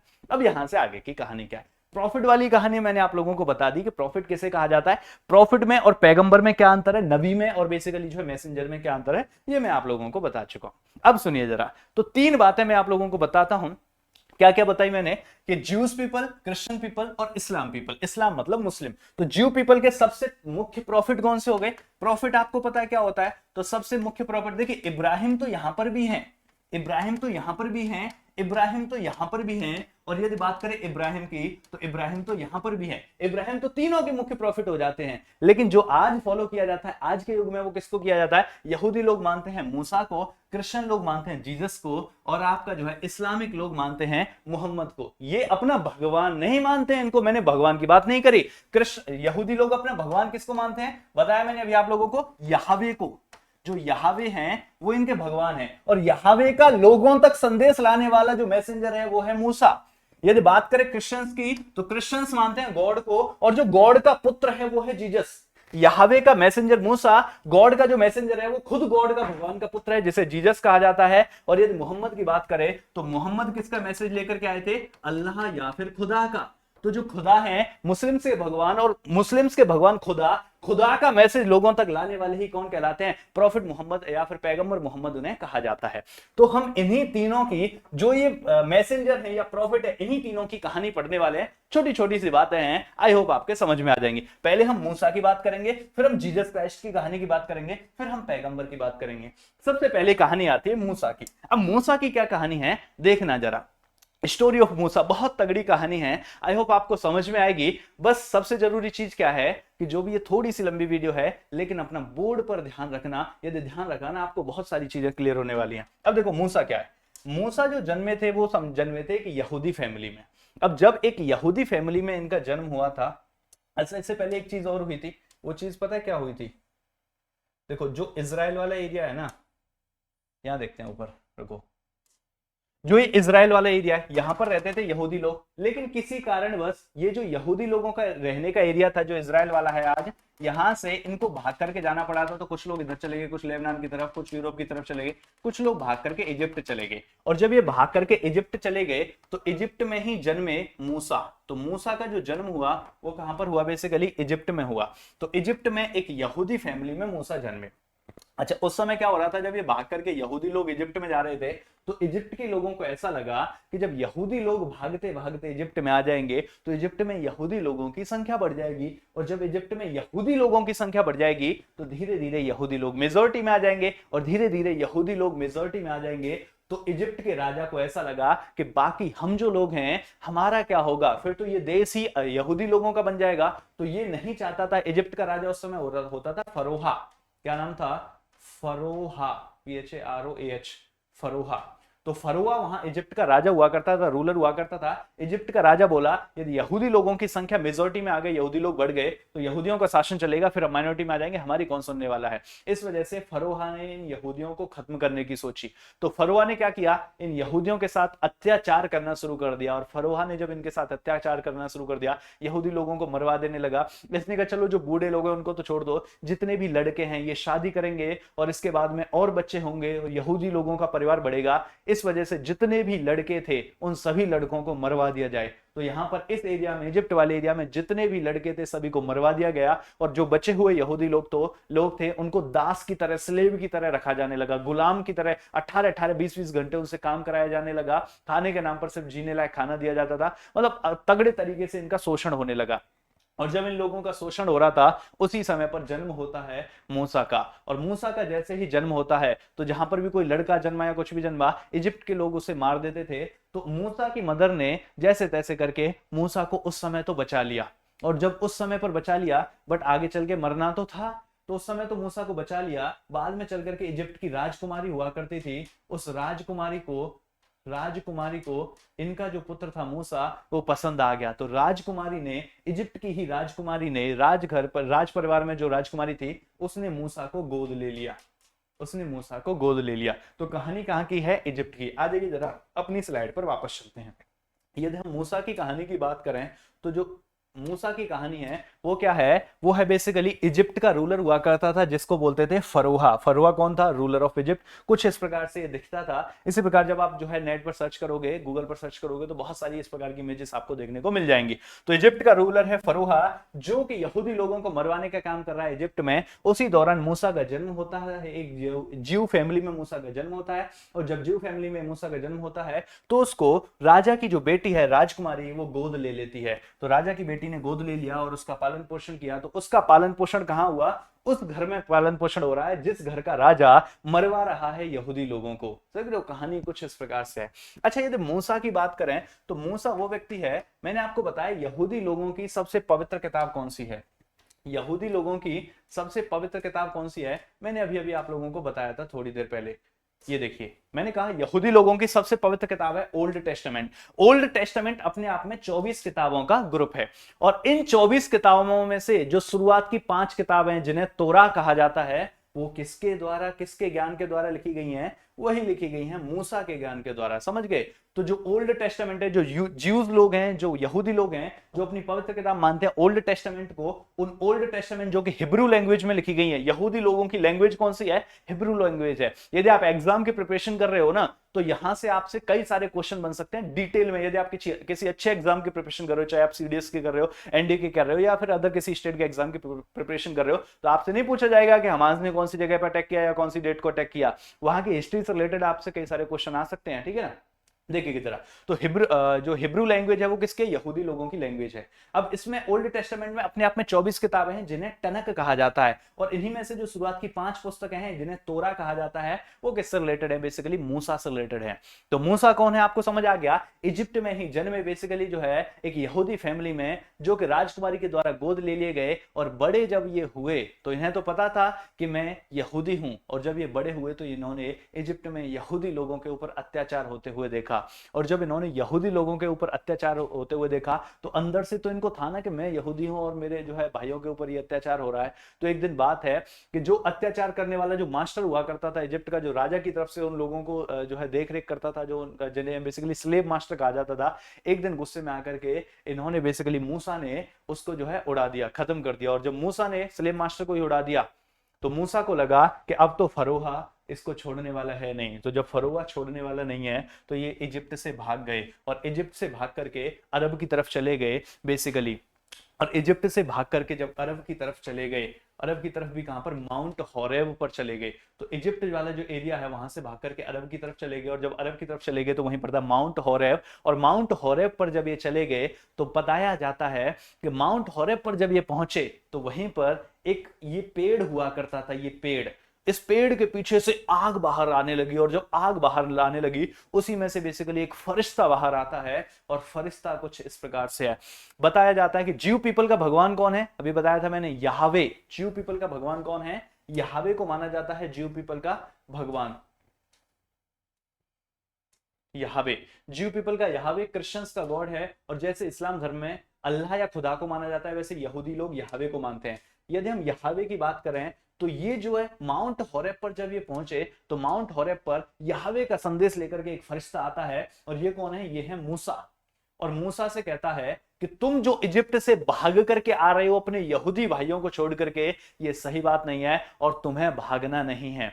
मैं यहावे का संदेश लेकर के आया हूं। यहावे कौन है? यहूदियों के भगवान। तो यहूदियों के ईश्वर का संदेश लेकर के एक फरिश्ता आता है, जो कि बेसिकली इसको बोला जाता है बर्निंग बुश। इस घटना को क्या बोला जाता है? Story of burning Bush. Burning Bush क्या है कि जब इजिप्ट से भाग करके माउंट होरेब पहुंच गया मूसा, तो मूसा के सामने बेसिकली एक पेड़ के पीछे से आग निकलती हुई और एक फरिश्ता बाहर दिखाई देता है, जिसको बेसिकली यहावे का संदेश लेकर के आता है। और संदेश क्या था कि तुम्हें वापस जाना होगा फरोहा के पास। फरोहा कौन है? इजिप्ट का रूलर। ये जो इजिप्ट का रूलर है इसे फरोहा बोलते हैं, कि तुम्हें वापस जाना होगा फरोहा के पास और इजिप्ट से अपने जितने भी भाई बहन और जो भी लोग यहूदी लोग वहां पर फंसे हुए हैं उन सबको बाहर निकाल के लाना होगा। ये तो हमारा तुम्हारे लिए ईश्वर का आदेश है। तो ईश्वर का आदेश जब मूसा को मिला तो फिर मूसा वापस चल दिया फरोहा की तरफ, और जब मूसा वापस चल दिया फरोहा की तरफ, इजिप्ट से अपने यहूदी लोगों को वापस लाओ, और जब वापस चल दिया मूसा फरोहा की तरफ, तो इसको पता था कि फरोहा उन लोगों को वापस तो देगा नहीं, क्योंकि उनसे तो काम कराया जाता था। और जब ये वापस इजिप्ट की तरफ चल दिया तो बताया जाता है इसने फरोहा से बात करी, फरोहा ने देने से मना कर दिया। उस समय पर फरोहा के ऊपर फिर ज्यूस पीपल का जो भगवान है यहावे, यहावे का प्रकोप ऐसा हुआ इजिप्ट में कि इजिप्ट में बहुत सारे प्लेग फैल गए एक साथ और हजारों लोग मारे जाने लगे। तो फिर फरोहा को लगा कि नहीं भाई साहब, ये तो कुछ मेरे से ये गलतियां हुई हैं या प्रकोप है किसी का जिसकी वजह से हो रहा है, तो मुझे इन इजिप्ट के लोगों को बाहर छोड़ देना चाहिए और इनको बेसिकली जो है मूसा के साथ भेज देना चाहिए। तो उस प्रकोप से डर करके जो 10 प्लेग फैल गए थे इजिप्ट में, उन 10 प्लेग की वजह से इस फरोहा ने मूसा के साथ उन लोगों को भेज दिया। और जब इजिप्ट से मूसा इन लोगों को लेकर के निकला, तो ये कहानी भी बड़ी इंपॉर्टेंट है, क्योंकि यहीं से आपका जो जेरूसलेम है ना, जो आज जहां पर डिस्प्यूट हो रहा है, उस जेरूसलेम की कहानी क्या है वो आपको यहीं से समझ आएगी। क्योंकि जब इजिप्ट से मूसा निकला तो मूसा की कहानी ये थी, ये चलते चलते मूसा निकला, तो मूसा की जब ये यहां पहुंचा, अब यहां से समुद्र को क्रॉस करना है, और जब समुद्र को क्रॉस करना है तो अकेले मूसा नहीं है, मूसा के साथ बेसिकली हजारों यहूदी लोग भी हैं। उनको समुद्र क्रॉस कैसे कराया जाए, कहानी ये थी। तो बताया ऐसा जाता है कि मूसा ने इन लोगों को समुद्र क्रॉस कराने के लिए अपना बेसिकली फिर वहां पर अपनी शक्ति का यूज किया और अपने प्रकोप से समुद्र को 2 पार्ट्स में डिवाइड कर दिया। यहां पर देखने को मिलेगा ये मूसा है, और मूसा ने अपने जो है पावर से समुद्र को 2 पार्ट्स में डिवाइड कर दिया और यहूदी लोगों को यहां से पास करा दिया। और ये यहूदी लोग कहां पहुंचे, माउंट सिनाई पहुंचे। कहां पहुंचे, माउंट सिनाई। तो आप ये देख रहे होंगे, ये एक समुद्र यहां रुक गया और समुद्र यहां रुक गया, और ये यहूदी लोगों को यहां से पास करा दिया गया। समुद्र को 2 पार्ट में चीर दिया, 2 पार्ट्स में बांट दिया। किसने, मूसा ने। तो मूसा, जिन्हें बेसिकली इंपॉर्टेंट पैगंबर कहा जाता है, इंपॉर्टेंट प्रॉफिट कहा जाता है ज्यूस पीपल का या यहूदी लोगों का, उसने समुद्र को 2 पार्ट्स में डिवाइड कर दिया और इन लोगों को लेकर के बेसिकली कहां पहुंच गया, माउंट सिनाई पहुंच गया। और इसके आसपास वाले रीजन में काफी 30-40 साल तक जो है मूसा वहां पर रहा। और जब मूसा वहां पर रहा तो उसी बीच यहावे दोबारा से आए मूसा के पास में, और यहावे ने मूसा को 10 आदेश दिए। वो 10 आदेश क्या क्या थे, 10 आदेश ये थे, यहावे ने कहा कि मेरे अलावा किसी ईश्वर को नहीं मानना है तुम्हें, मुझे फॉलो करना है तुम्हें, दूसरे लोगों के धन की चोरी नहीं करनी है, दूसरे के सामान पर बेसिकली अपनी नीयत नहीं अड़ानी है। इस प्रकार के जो है आदेश यहावे के द्वारा दिए गए थे, जिन्हें 10 कमांडमेंट्स कहा जाता है। 10 आदेश के ऐसे ऐसे करके यहूदी लोगों को आगे बढ़ना है। तो जो 10 आदेश दिए गए थे किसके द्वारा, यहावे। यहावे हैं कौन, यहावे आपको पता है यहूदी लोगों के जो भगवान है उनके द्वारा 10 आदेश दिए गए मूसा को। और जो यहावे ने मूसा को 10 आदेश दिए उन्हीं को 10 कमांडमेंट्स कहा जाता है। और जब 10 कमांडमेंट्स 10 आदेश दिए गए तो इन्होंने मूसा से कहा कि मेरे इन 10 आदेशों को बड़े ध्यान से संभाल करके रखना, और बड़े ध्यान से संभाल करके रखना। तो बेसिकली इन्हीं के द्वारा फिर बनवाया जाता है, एक प्लेट ली जाती है, उस प्लेट पर इन 10 आदेश को लिखा जाता है, और इन 10 आदेश को लिख करके एक लकड़ी का बॉक्स बनवाया जाता है। उस लकड़ी के बॉक्स में, जिसको आर्क ऑफ द वुड कहा जाता है, आर्क ऑफ द वुड, लकड़ी का बॉक्स लिया जाता है। उस लकड़ी के बॉक्स में बेसिकली इन 10 कमांडमेंट्स को जो प्लेट थी, 10 कमांडमेंट 10 आदेशों की जो प्लेट थी, उस प्लेट को बीच में रख के लकड़ी के बॉक्स में रख दिया जाता है और बंद कर दिया जाता है, और इसको बड़े प्यार से रखा जाता है। तो इन्हें कहा जाता है आर्क ऑफ द वुड। और जो मूसा को 10 आदेश मिले उन्हें कहा जाता है बेसिकली 10 कमांडमेंट्स। और इन 10 कमांडमेंट्स को लेकर के ये लोग पहुंच गए जेरूसलेम, जो कि इनकी लैंड थी। उसको प्रॉमिस्ड लैंड भी कहा जाता है। प्रॉमिस्ड ऐसा है कि यहावे ने बेसिकली इब्राहिम, हजरत इब्राहिम से भी प्रॉमिस किया था कि यहूदियों के लिए ये वाली जो इजराइल है, इजराइल के बगल में जो पैलेस्टीन है, पैलेस्टीन के बगल में जो जॉर्डन है, जॉर्डन के ऊपर जो सीरिया है, सीरिया के ऊपर जो लेबनान है, तो ये वाला एरिया किसका है, यहूदी लोगों का एरिया है। और यहावे ने कहा था कि मैं तुम्हें ये एरिया दिलवाऊंगा। तो ये लोग यहां से कहां पहुंच गए, प्रॉमिस्ड लैंड पहुंच गए। और वहीं पर जाकर के बेसिकली जो ये 10 कमांडमेंट्स थी, इन 10 कमांडमेंट्स के लिए एक मंदिर बनाया जाता है। और इन 10 कमांडमेंट्स के लिए जो मंदिर बनाया था वो किसने बनाया था, जब ये यहूदी लोग जाकर के यहां रहने लगे थे, जिसको किंगडम ऑफ इजराइल कहा जाता था। तो इस किंगडम ऑफ इजराइल में जो ये जेरूसलेम है, इस जेरूसलेम में बेसिकली इन यहूदी लोगों का आगे चल करके एक राजा बना था जिसका नाम था किंग सोलोमन। सोलोमन के बारे में आपने बहुत सुना होगा, यदि यहूदी लोगों के बारे में पढ़ा है तो आपने किंग सोलोमन को अवश्य सुना होगा। किंग सोलोमन के द्वारा एक राजा बनाया, बेसिकली एक मंदिर बनाया जाता है। 970 से लेकर के 931 बीसी का इनका टाइम पीरियड था। आज से लगभग 3000 साल पुरानी बात है। तो उस समय पर जेरूसलम में इनके द्वारा एक मंदिर बनाया जाता है जिसको कहा जाता है फर्स्ट टेंपल, जिसमें जो 10 कमांडमेंट्स थी, आज जो मैंने दिखाया था ना टेंपल माउंट, जो आज मैंने अभी आपको शुरुआत में दिखाया था टेंपल माउंट, जो कहानी है, सबसे बड़ी कहानी है ही क्या, इसी टेंपल माउंट की तो कहानी है। ये जो टेंपल माउंट का एरिया है, ये टेंपल माउंट के बाद में बनेगा। इस समय सबसे पहली बात तो यहाँ एक छोटा सा मंदिर बनाया गया था। वो छोटा सा मंदिर कैसा था मैं आपको दिखाता हूं। वो छोटा सा मंदिर कुछ इस प्रकार का था, ये देखिएगा, ये है वो छोटा सा मंदिर जो कि किंग सोलोमन के द्वारा बनाया गया था। तो सबसे पहला यहां पर जो मंदिर, आज जहां आपका टेंपल माउंट है, वहां पर सबसे पहला जो मंदिर है किंग सोलोमन के द्वारा बनाया गया था, जिसमें क्या था, जिसमें उस लकड़ी के बॉक्स को रखा गया था, जिस लकड़ी के बॉक्स के अंदर वो प्लेट थी, जिस प्लेट में यहावे के 10 संदेश थे। तो यहावे के 10 संदेश वाली प्लेट जिस बॉक्स में थी, आर्क ऑफ द वुड, उस आर्क ऑफ द वुड को इस मंदिर के अंदर रखा गया। और क्योंकि वो यहावे भगवान के द्वारा दिए गए डायरेक्ट संदेश हैं, इसीलिए जहां पर भी वो संदेश रखे गए उसको कहा गया पवित्र स्थान। और जो पवित्र स्थान कहा गया वही है होली ऑफ द होलीज। क्या है? Holy of the Holies. पवित्रों में भी पवित्रतम जो है उसे कहा गया होली ऑफ द होलीज। और होली ऑफ द होलीज कौन सा प्लेस है? जहां पर वो 10 कमांडमेंट्स रखी गई थी। क्लियर है? और जो मूसा है उसकी तो डेथ हो गई थी, और मूसा की जो डेथ हुई थी वो कहां पर हुई थी? माउंट नीवो, जॉर्डन वाले एरिया में पड़ता है बेसिकली माउंट नीवो। वो वहां पर मूसा की तो डेथ हो गई थी, और मूसा की डेथ के बाद में बेसिकली किंग सोलोमन के द्वारा यहां पर क्या किया जाता है, जो 10 कमांडमेंट्स वाला बॉक्स था, उस 10 कमांडमेंट्स वाले बॉक्स को यहां रख दिया जाता है।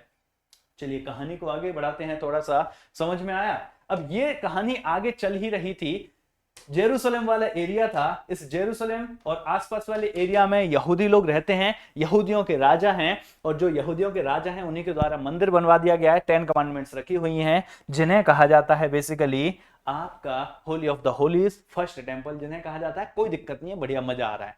लेकिन इसी बीच इस जेरूसलम के ऊपर अटैक होता है, और इस जेरूसलम के ऊपर अटैक किसका होता है? बेबीलोनियंस का। और जब बेबीलोनियंस इसके ऊपर अटैक करते हैं 586 बीसी में, अब आपको टाइम स्केल समझ ही आ रहा होगा, आज 2023 है, आज 2023 है, यही कभी जीरो थी, और जीरो से भी 586 साल पहले, लगभग आज से 2.5-3 साल पहले की बात है।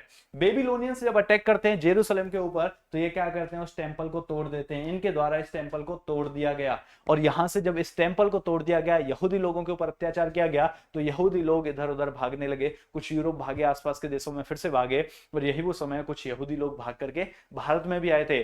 आपके लिए क्वेश्चन है, कमेंट बॉक्स में बताना कि यहूदी लोग जब भाग करके आए थे तो भारत में सबसे पहले कौन से राज्य में आए थे? क्योंकि आज भी उस राज्य में काफी यहूदी लोग रहते हैं। तो भारत में सबसे पहले किस राज्य में यहूदी लोग आए थे? आज के हिसाब से वो कौन सा राज्य है, बताना जरा। नेक्स्ट, तो जब यहूदी लोगों ने के ऊपर अटैक हुआ तो यहूदी लोगों को यहां से भगा दिया। किसने भगा दिया? बेबीलोनियंस का जब अटैक हुआ। लेकिन कुछ ही समय पश्चात यहां पर यह अटैक हुआ था 586 में। इसके बाद 539 में पर्शियंस ने बेबीलोनियंस के ऊपर अटैक किया और बेबीलोनियंस को हरा दिया। और पर्शियंस का जो किंग हुआ करता था उसका नाम था साइरस द ग्रेट। तो पर्शियंस के साइरस द ग्रेट ने आपका बेबीलोनियंस को हरा दिया, और जब बेबीलोनियंस को हरा दिया तो फिर से यहूदी लोगों को परमिशन दी कि कोई बात नहीं, जेरूसलम में आप दोबारा से मंदिर बना लीजिए। तो यहूदी लोगों ने वहां पर फिर दोबारा से आकर के मंदिर बना लिया, जिसको कहा गया सेकंड टेंपल। जिसको क्या कहा गया? Second temple. तो जेरूसलम में पहले बना फर्स्ट टेंपल और दोबारा से बना सेकंड टेंपल। और जब ये सेकंड टेंपल था, इसके बाद की यदि मैं बात बताऊं तो यहां पर आता है फिर जो है कंट्रोल ऑफ रोमन एम्पायर। और जब रोमन एम्पायर का कंट्रोल आता है जेरूसलम के ऊपर, तो उसमें से जो राजा होता है जिसका नाम क्या है? पोम्पस मैग्नस, या पोम्पी द ग्रेट बोलते थे। क्या था? पोम्पी द ग्रेट। 63 बीसी की बात है। तो पोम्पी द ग्रेट या पोम्पस मैग्नस जिसको कहा जाता था, इसका कंट्रोल आता है, कुछ दिन तक ये रहता है, इसको हरा देता है जूलियस सीजर। और जब जूलियस सीजर इसको हरा देता है, तो जूलियस सीजर वो व्यक्ति है जो कि लीगलाइज्ड कर देता है जूडिज्म को। उसने कहा कोई नहीं, जो भी ज्यूज लोग हैं, जो यहूदी लोग हैं, वो आराम से रहें, कोई दिक्कत नहीं है, अपना जो भी पूजा पाठ करनी है कोई दिक्कत नहीं है, आराम से करें। तो लीगलाइज्ड कर दिया गया कि ठीक है, हमें कोई दिक्कत नहीं है तुम लोगों से, तुम रहो, पूजा पाठ करो, कोई दिक्कत वाली बात नहीं है। तो लीगलाइज्ड कर दिया गया था जूडिज्म को, यहूदी धर्म को, किसके द्वारा? जूलियस सीजर के द्वारा। अब क्या होता है, जूलियस सीजर के बाद में यहां पर जो यहूदी लोग थे, जो इजराइल वाला एरिया है, आज यहीं पर जो जेरूसलम वाला एरिया है, तो जितने भी यहूदी लोग थे, इन यहूदी लोगों के लिए एक राज्य बना दिया जाता है, जिसे बेसिकली जो है जूडी किंगडम कहा जाता था। और उस राज्य का ये किसके अंडर रहेगा, रहेगा ये रोमन एम्पायर के अंदर ही। तो रोमन एम्पायर के अंडर ही जितने भी ज्यूज थे उनके लिए एक अलग राज्य बना दिया जाता है, एक अलग प्रोविंस बना दिया जाता है, रहेगा किसके अंडर, रोमन एम्पायर के। तो रोमन एम्पायर के अंडर जितने भी ज्यूज पीपल थे उनका एक राज्य बन गया, उन राज्य का एक राजा बना दिया जाएगा, उस राज्य का एक राजा बना दिया जाएगा। जैसे ये रोमन एम्पायर है तो रोमन एम्पायर के अंदर बहुत सारे जो है लोग आ गए, लेकिन रोमन एम्पायर के अंदर जितने भी ज्यूज पीपल हैं उनका एक राज्य बन गया और उस राज्य में एक राजा बन गया। रोमन एम्पायर का एक गवर्नर आकर के इस राज्य में बैठा रहेगा और इस राज्य का राजा बैठा रहेगा। इन लोगों की दिक्कतें कौन देख लेगा, ये राजा अपने आप देख लेगा। कोई मेन बात होगी तो वो किस तक आ जाएगी, इस गवर्नर तक आ जाएगी, और ये गवर्नर किसका है, रोमन एम्पायर का है। तो इन्होंने क्या किया, रोमन एम्पायर के अंडर ही ज्यूज पीपल के लिए एक अलग राज्य बना दिया गया और उस अलग राज्य का एक राजा बना दिया गया। और जो सबसे पहला राजा बना वो बना किंग हेरोड। कौन बना, ज्यूस पीपल का सबसे पहला राजा रोमन एम्पायर के अंदर ही बना, किंग हेरोड। इस किंग हेरोड के द्वारा क्या काम किया गया, इस किंग हेरोड ने, याद आ रहा है, सेकंड टेंपल, फर्स्ट टेंपल किसने बनवाया था, किंग सोलोमन ने बनवाया था। किंग सोलोमन के बाद में जब बेबीलोनियंस ने अटैक किया तो वो टूट गया था। उसके बाद जब पर्शियंस ने बेसिकली बेबीलोनियंस को हरा दिया तो पर्शियंस ने आदेश दिया तो सेकंड टेंपल बनाया गया। और ये जो सेकंड टेंपल है, इसी सेकंड टेंपल का, क्योंकि एक माउंटेन पर था, आज भी तो हम इसको बेसिकली टेंपल माउंट कहते हैं क्योंकि ये माउंटेन के ऊपर हुआ करता था। तो इस माउंटेन के आसपास में ये वाला जो एरिया है इसे साफ वगैरह करवा करके यहाँ पर एक चबूतरा वगैरह बनवा दिया गया और इसकी ये जो बाउंड्री जैसी ये बनवा दी गई। तो ये तो सेकंड टेंपल है। ये क्या है, ये सेकंड टेंपल है। सेकंड टेंपल देख रहे हो ना, थोड़ा सा इसका रिफर्निश वगैरह पेंट वेंट करवा दिया। दूसरा, इसके आसपास में जगह पेंट करवा करके ये चबूतरा बनवा दिया और थोड़ा सा इसका जो है थोड़ा सा डिजाइनिंग का काम करवा दिया। ये किसके द्वारा कराया गया, किंग हेरोड के द्वारा। किसके द्वारा कराया गया, किंग हेरोड के द्वारा। और क्या करवाया गया किंग हेरोड के द्वारा, किंग हेरोड के द्वारा एक चीज और करवाई गई। एक चीज क्या करवाई गई, आपको जगह दिखेगी एक हेब्रोन। हेब्रोन में क्या बताया था मैंने कि जो इब्राहिम हैं, कौन है, इब्राहिम, जिन्हें यहूदी लोग भी मानते हैं, जिन्हें क्रिश्चियन लोग भी मानते हैं और जिन्हें मुस्लिम लोग भी मानते हैं। तो जो हजरत इब्राहिम है, जिनकी स्टोरी मैंने बताई थी, हजरत इब्राहिम जिनकी दो वाइफ बताई थी मैंने, हजर और सारा। हजर का पुत्र इस्माइल बताया था, सारा का पुत्र इशाक बताया था। तो उन्हीं की बात कर रहा हूं जो हजरत इब्राहिम थे। हजरत इब्राहिम और उनकी पत्नी उनका पुत्र इशाक और उसकी पत्नी, इशाक का भी पुत्र याकूब और उनकी पत्नी, इन सभी का जो मकबरा है वो हमें हेब्रोन में देखने को मिलता है। और जो मकबरा हमें हेब्रोन में देखने को मिलता है बेसिकली उसी को क्या कहा जाता है, द केव ऑफ द पैट्रियार्क्स। क्या कहा जाता है इनके मकबरे को, इन 6 लोगों का मकबरा ये है, the cave of the patriarch इसको कहा जाता है। बहुत सारे लोग, यहूदी लोग भी यहां जाते हैं, क्रिश्चियन लोग भी यहां पर जाते हैं, क्योंकि सबके जो है प्रॉफिट थे ये, तो सब लोग इन्हें अपना प्रॉफिट मानते हैं और बेसिकली मुस्लिम लोग भी यहां पर जाते हैं। तो ये जरा इनके द्वारा बनाया जाता है। तो ज्यूस पीपल के दो इंपॉर्टेंट स्थान मैंने आप लोगों को बताए, जेरूसलम और उसके निकट वाले एरिया में, वो कौन कौन से हो गए, एक तो हो गया सेकंड टेंपल और दूसरा बेसिकली जो हो गया वो कौन सा हो गया, केव ऑफ द पैट्रियार्क।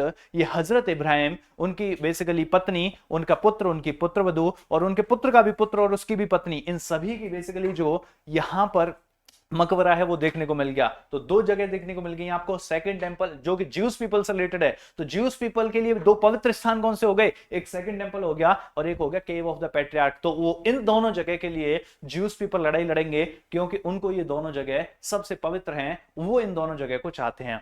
अब यहां से आगे की कहानी की बात करते हैं। यहां से आगे की कहानी की बात करें तो अब बात करेंगे जीसस क्राइस्ट की, क्योंकि क्रिश्चियन धर्म में बेसिकली किसको माना जाता है, जीसस क्राइस्ट को फॉलो किया जाता है, ईश्वर का पुत्र जिन्हें कहा जाता है। तो जीसस क्राइस्ट की क्या स्टोरी है, हल्का सा स्पीड में कर लेते हैं वरना वीडियो बहुत ज्यादा लंबी हो जाएगी। चलिए, जीसस क्राइस्ट की मैं बात करूं तो ये दिख रहा है आपको जेरूसलम है। ये जेरूसलम के नीचे ये है बेथलेहम और इसके नीचे ये है हेब्रोन।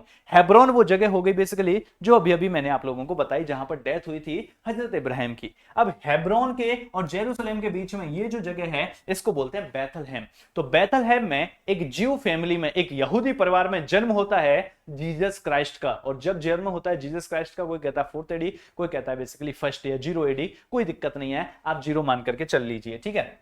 तो बेथलेहम की यदि हम बात करें तो बेथलेहम में जन्म होता है जीसस क्राइस्ट का बॉर्न। और यदि हम बात करें इनके जन्म की तो इनका जन्म खुद एक यहूदी फैमिली में हुआ था। तो जिस समय जीसस क्राइस्ट जन्मे थे वो एक यहूदी थे। और जन्म होने के बाद में क्या हो जाता है, धीरे धीरे ये बड़े होते हैं और जब ये बड़े होते हैं तो ये अपना ध्यान वगैरह करना इनको सबसे ज्यादा पसंद आता था। ये जब ध्यान वगैरह करना इनको पसंद आता था, जाते थे टेंपल माउंट वगैरह भी जाते थे, जो सेकंड टेंपल था बेसिकली आज जैसे टेंपल माउंट कहते हैं वहां पर जाते थे। और जब ये बड़े हो गए तो उसके बाद में इनके सबसे जरूरी चीज है कि इन्होंने चमत्कार करने शुरू किए। क्या क्या चमत्कार करने शुरू किए? जैसे एक बार की बात है, इन्होंने जो है पानी की वाइन बना दी, पानी से शराब बना दी। एक बार की बात है, कुछ मिट्टी के बने हुए पक्षी रखे हुए थे, इन्होंने उनमें जान फूंक दी, उनको असली पक्षी बना दिया। एक मरे हुए व्यक्ति को जिंदा कर दिया। कुछ इस प्रकार के चमत्कार बनाए जाते हैं। क्रिश्चियन लोग बोलते हैं कि कुछ इस प्रकार के चमत्कार जीसस क्राइस्ट के द्वारा किए गए थे, इन्हें जीसस कहा जाता है। और जब इस प्रकार के चमत्कार होने लगे तो लोग इनको मानने लगे, इनको फॉलो करने लगे, इनकी बातें सुनने लगे। ये लोगों को जो है धार्मिक ज्ञान देने लगे कि मैं धर्म को फैलाने वाला हूं। यहूदी परिवार के ही थे कि मैं बेसिकली धर्म के बारे में अच्छी बातें बताने वाला हूं जो है। तो ये चमत्कार करते थे, लोगों को इन पर भरोसा होता था और लोग इनको जो है फॉलो करने लगे। तो इनकी काफी कह सकते हैं ना पॉपुलैरिटी बढ़ गई उस समय पर। वीडियो बना के डाल देते थे ये, ठीक है। तो इनकी जब पॉपुलैरिटी बढ़ गई तो काफी लोग इनको फॉलो करने लगे। तो एक बार की बात है, जब इनकी डेथ हुई थी उससे कुछ दिन पहले ही ये आते हैं जेरूसलम। और जेरूसलम में आपको क्या याद आ रहा है? Temple mount. जेरूसलम में क्या याद आ रहा है आपको? टेम्पल माउंट याद आ गया। टेम्पल माउंट या फिर सेकंड टेंपल, ये याद आ गया, सेकंड टेंपल। और इसमें भी मैं आपको दिखाऊं तो ये वाला। और जब सेकंड टेंपल में जेरूसलम में आते हैं, ये यहूदी परिवार में तो जन्मे ही थे, खुद ये यहूदी थे।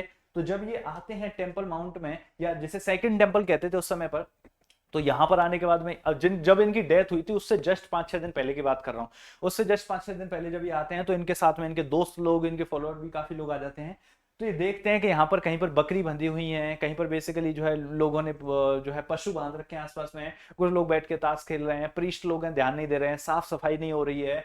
तो इन्होंने कहा जब हमारा ये पवित्र स्थल है इतना ज्यादा, तो इसकी साफ सफाई क्यों नहीं हो रही है और इसको इतना ज्यादा गंदा क्यों कर रखा है? तो इन्हें बहुत ज्यादा गुस्सा आया। और जब इन्हें गुस्सा आया तो इन्होंने अपने मित्रों के साथ मिलकर के, जो भी यहाँ प्रीस्ट वीस्ट से, उनसे बिना पूछे गछे यहाँ पर सफाई करवा दी। जो भी यहाँ पर पशु वगैरह थे उन सबको हटवा दिया, दीवारों को साफ करवा दिया, गंदगी को साफ करवा दिया। और बोला कि जब ये सेकंड टेंपल है तो इसको हमें अच्छे से रखना चाहिए। और जब इन्होंने ऐसा ये काम किया तो इससे जो प्रीस्ट लोग थे वो तो नाराज हो गए, क्योंकि जब इन्होंने ये काम कर दिया तो ये और ज्यादा पॉपुलर हो गए। जो यहूदी लोग थे इन्हें और ज्यादा फॉलो करने लग गए और इनका जो है पॉपुलैरिटी बढ़ गई। 2-4 दिन में और ज्यादा पॉपुलैरिटी बढ़ गई। जब 2-4 दिन में जेरूसलम के लोग भी इनको जो है बेसिकली फॉलो करने लग गए, इनकी पॉपुलैरिटी बढ़ने लगी। तो जो प्रीस्ट लोग थे उनको बड़ी दिक्कत हुई कि हमारे होते हुए जो है एक लड़का इतना पॉपुलर, इतना फेमस हुए जा रहा है। तो इन प्रीस्ट लोगों ने कहा इस लड़के का कुछ तो करना पड़ेगा। और जब इन प्रीस्ट लोगों ने कहा इस लड़के का कुछ तो करना पड़ेगा, तो कहानी इस प्रकार की है। ये गए थे जेरूसलम, जेरूसलम में सेकंड टेंपल गए, उसकी सफाई वगैरह करवा दी। सफाई वगैरह करवाने के बाद में 3-4-5 दिन हो गए, वहां पर रहे, पॉपुलैरिटी चमत्कार वगैरह हुए। उसके बाद में बात है थर्सडे की। थर्सडे को पूरा दिन ठीक ठाक से गुजरा। और पूरा दिन ठीक ठाक से गुजरने के बाद में क्या होता है कि ये रात को खाना खाते हैं और खाना खाने के बाद में दोस्तों के साथ बैठ करके गप्पे मार रहे थे, मीठा वीठा खा रहे थे। ये आपकी जिसे लास्ट सैपल कहते हैं, ये माउंट जियोन पड़ता है जेरूसलम में ही। कौन सी जगह पड़ती है? Mount Zion. तो माउंट जियोन के ऊपर बैठे हुए हैं ये, और वहां पर अपने दोस्तों के साथ में बैठे हुए हैं। दोस्तों के साथ बैठ करके खाना खाया है। खाना खाने के बाद में ये कुछ मीठा खा रहे हैं, बेसिकली बैठ करके गप्पे मार रहे हैं। कौन सी बात है? थर्सडे की बात है, थर्सडे नाइट की बात है ये, थर्सडे बृहस्पतिवार की रात की बात है। और जब ये सब कुछ हो रहा था तो इसी खाने के बाद में बेसिकली इनको अरेस्ट करवा लिया गया। और अरेस्ट किसने किया? यहूदी लोगों ने। जो प्रीस्ट लोग थे ना, सेकंड टेंपल के जो प्रीस्ट लोग थे, पुजारी वगैरह लोग थे, उन्होंने क्या किया? जीसस क्राइस्ट को अरेस्ट करवा दिया। और जीसस क्राइस्ट को अरेस्ट करवाया थर्सडे रात को। और थर्सडे रात को अरेस्ट करवाने के बाद में अगले दिन सुबह क्या था? फ्राइडे। और फ्राइडे की बात करें तो इसी को कहा जाता है जब इन्होंने आखिरी बार खाना, ये आखिरी खाना है जीसस क्राइस्ट का, इसके बाद खाना नहीं खाया था। और जब इन्होंने माउंट जॉन के ऊपर आखिरी बार खाना खाया, इसी को बोला जाता है जीसस क्राइस्ट लास्ट सपर। क्या बोला जाता है? लास्ट सपर। तो जब एक घटना होती है ना लास्ट सपर, लास्ट सपर का मतलब है थर्सडे की वो रात, जिस रात को बेसिकली जीसस क्राइस्ट का आखिरी खाना था, इसी को लास्ट सपर बोला जाता है।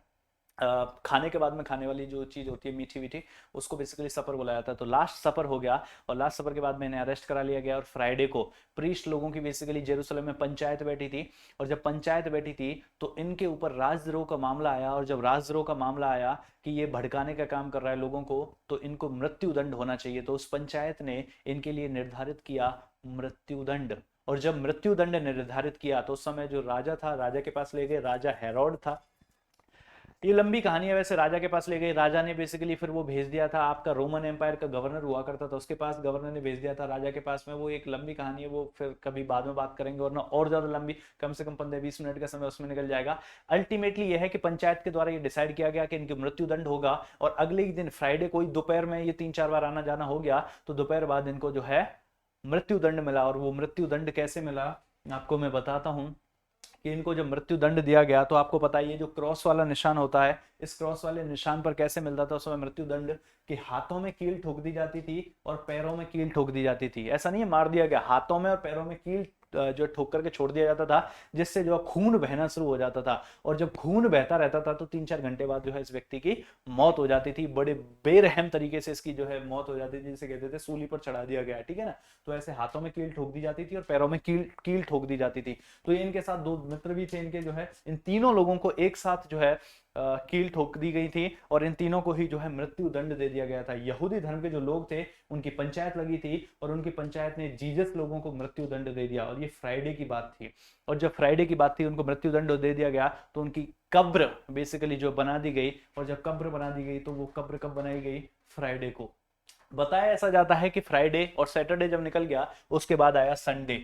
संडे को ये अपनी कब्र से दोबारा खड़े हुए, और जब संडे को अपनी कब्र से दोबारा खड़े हो गए तो दोबारा खड़े होने के बाद में इन्होंने बेसिकली अपना जो भी ज्ञान था उस ज्ञान को एक जगह इकट्ठा कर दिया, और जो उस ज्ञान को जो एक जगह इकट्ठा कर दिया, लिख दिया। 40 दिन लगे थे इनको वो सब करने में। जिस समय ये कब्र से बाहर आए थे, कब्र से संडे को जब ये बाहर आ गए थे, उसको कहा जाता है ईस्टर। ईस्टर पर्व भी मनाया जाता है क्रिश्चियन धर्म में। आप किसी से पूछोगे तो बताएंगे ईस्टर पर्व का मतलब है जब जीसस क्राइस्ट अपनी कब्र से 2 दिन बाद बाहर आ गए थे संडे को, उसी को ईस्टर का पर्व कहा जाता है। और बाहर आने के बाद 40 दिन में इन्होंने अपना जो ज्ञान था उसको बेसिकली जो इकट्ठा कर दिया, और जो ज्ञान इकट्ठा किया गया था उसको गोस्पाल कहा जाता है। क्या कहा जाता है? गोस्पाल कहा जाता है। तो गोस्पाल यदि आप पूछोगे क्रिश्चियन लोगों से तो वो आपको बताएंगे उसका मतलब क्या होता है। तो गोस्पाल वो ज्ञान है जिसको बेसिकली जीसस क्राइस्ट के द्वारा 39 दिनों में लिखा गया था जब वो कब्र से वापस आए थे। और इस ज्ञान को देने के बाद में फिर जीसस क्राइस्ट स्वर्ग चले गए, और क्योंकि ये भगवान के ईश्वर के पुत्र थे तो ईश्वर के बगल में जाकर के इन्होंने अपना स्थान ग्रहण कर लिया। और जब ईश्वर के बगल में जाकर के इन्होंने अपना स्थान ग्रहण कर लिया तो जीसस क्राइस्ट चले गए। बट जो क्राइस्ट को फॉलो करने वाले लोग थे उन्हें ऐसा लगने लगा, क्योंकि उस विचारधारा को जो काफी लोग फॉलो करने लगे, उन्हें ऐसा लगा कि जीसस लोगों ने बेसिकली जो यहूदी लोग हैं इन लोगों ने जो है जीसस के साथ में सही नहीं किया। इस वजह से इनकी थोड़ी सी जो है नफरत बढ़ने लगी। तो क्रिश्चियंस के ये जो क्रिश्चियंस हैं इन्होंने क्रिश्चियन धर्म की नहीं, इन्होंने तो एक विचारधारा की शुरुआत करी। तो क्रिश्चियंस और यहूदी लोगों की जो है आपस में तनातनी यहां से शुरू होने लग जाएगी। आइए दिखाता हूं मैं आप लोगों को, ठीक है ना। तो ये 3 चीजें आप लोगों को समझ आएंगी। क्या क्या? कि इनका जहां जन्म हुआ था ये जगह बिल्कुल उस जो है आपको पता है जेरूशलेम के पास में ही पड़ती है। जेरूशलेम जहां था उसके जस्ट पास में ही तो जगह पड़ती है। जेरूशलेम से नीचे पड़ता है बैथलहम। इस बैथलहम में जहां पर इनका जन्म हुआ था वहां पर बनाया दिया गया चर्च ऑफ नेटिविटी। तो चर्च ऑफ नेटिविटी क्या है? जहां पर जीसस क्राइस्ट का जन्म हुआ था वही है Church of Nativity. Mount Zion क्या है? जहां पर जीसस क्राइस्ट ने आखिरी बार खाना खाया था, जो कि जेरूशलेम में ही है, जो कि जेरूशलेम में ही है। तो माउंट जियोन वो है जहां पर जीसस क्राइस्ट ने आखिरी बार खाना खाया था। और basically church of the Holi Sepulchre क्या है? जहां पर जीसस क्राइस्ट को सूली पर टांगा गया था, जहां पर उनके प्राण गए थे, उन्हें बोला जाता है basically church of the Holi सेपल्कर, जहां पर डेथ हुई थी। और इस Church of the Holi Sepulchre को किसने बनाया था उसका भी जिक्र अभी आने वाला है। ये बताओ क्या यहां तक आप लोगों को 2 बातें समझ आई कि यहूदी लोगों के लिए जेरूशलेम या उसके आसपास का एरिया इंपॉर्टेंट क्यों है? वो इंपॉर्टेंट इस वजह से है क्योंकि यहूदी लोगों के लिए सेकंड टेंपल और आपका जो है हाँ चर्च ऑफ द पेट्रियार्क, हाँ बिल्कुल, जो है जहां ग्रेव साइट है बेसिकली, जो है चर्च नहीं है ग्रेव साइट जो है बेसिकली। तो हजरत इब्राहिम की जो ग्रेव साइट है वो इंपॉर्टेंट हो गई, और दूसरा क्या इंपॉर्टेंट हो गया? सेकंड टेंपल इंपॉर्टेंट हो गया। अच्छा, क्रिश्चियन लोगों के लिए क्या इंपॉर्टेंट हो गया? जो आपका हजरत इब्राहिम की ग्रेव साइट है वो तो इंपॉर्टेंट हो ही गई। उसके अलावा क्या है? जीसस क्राइस्ट का चर्च ऑफ नेटिविटी जो कि जस्ट जेरूशलेम के नीचे है, जेरूशलेम का माउंट जॉन, और होगा चर्च ऑफ द होली सेपल्कर जहां पर जीसस क्राइस्ट को आपका जीसस क्राइस्ट जिनको कि अल्लाह का पुत्र सॉरी ईश्वर का पुत्र माना जाता है, उनको वो जो है इंपॉर्टेंट हो जाता है क्रिश्चियन लोगों के लिए, ठीक है ना। तो ये दोनों लोगों के लिए जेरूशलेम या आसपास का एरिया क्यों इंपॉर्टेंट है वो हमने देख लिया। अब यहां से आगे की यदि थोड़ी सी बात करें तो होता क्या है, 70 एडी की बात है। और 70 एडी की यदि हम बात करें तो एक रोमन कमांडर होता है जिसका नाम है टाइटस, रोमन कमांडर टाइटस। जो ये जेरूशलेम है, इस जेरूशलेम में हुआ करता था, इस जेरूशलेम में हुआ करता था आपको पता है सेकंड टेंपल। कौन सा हुआ करता था? Second temple. तो इस सेकंड टेंपल को तुड़वा दिया किसने? रोमन कमांडर ने। एक रोमन कमांडर हुआ टाइटस, उसने इस सेकंड टेंपल को तुड़वा दिया, और इस सेकंड टेंपल को जब तुड़वा दिया तो यहूदी लोग फिर से इधर उधर भागने लगे। और जब ये यहूदी लोग इधर उधर भागने लगे, इसके बाद की बात मैं बताता हूं, आप लोग समझिए बड़ा। सेकंड टेंपल टूट गया, अभी फिलहाल आप इतना समझिए। अब क्रिश्चियन धर्म की यदि हम बात करें तो क्रिश्चियन धर्म आगे कैसे फैला, आइए सुनते हैं। तो एक रोमन किंग हुआ था, मैं पूरी कहानी नहीं, हल्का सा मैंने स्किप किया है, सुनना जरा। रोमन किंग की बात करें जिसका नाम था कॉन्स्टेंटीन, है ना। एक रोमन किंग हुआ जिसका नाम है कॉन्स्टेंटीन, 306 से 337। अब ये प्लस में होते जा रहा है, इसका मतलब हम एडी में आ चुके हैं। और जीसस क्राइस्ट का जन्म 0 में हुआ था, तो 0 के बाद की बात चल रही है। तो रोमन किंग कॉन्स्टेंटीन ने क्या किया, बेसिकली जो है इसने बनवाया था Church of the Holi Sepulchre. Christian धर्म से इन्फ्लुएंस होकर के, उससे प्रभावित होकर के इसके द्वारा बनवाया गया था basically church of the Holi sepulchre. तो इसको किसने बनवाया था? एक रोमन किंग हुआ करता था जिसका नाम था कॉन्स्टेंटीन। तो कॉन्स्टेंटीन के द्वारा बनवाया गया था basically church of the Holi सेपल्कर, जहां पर जीसस क्राइस्ट का डेथ हुआ था। अब दूसरी बात क्या है, इन्हीं की जो मदर हुआ करती थी जिसका नाम था हेलेना।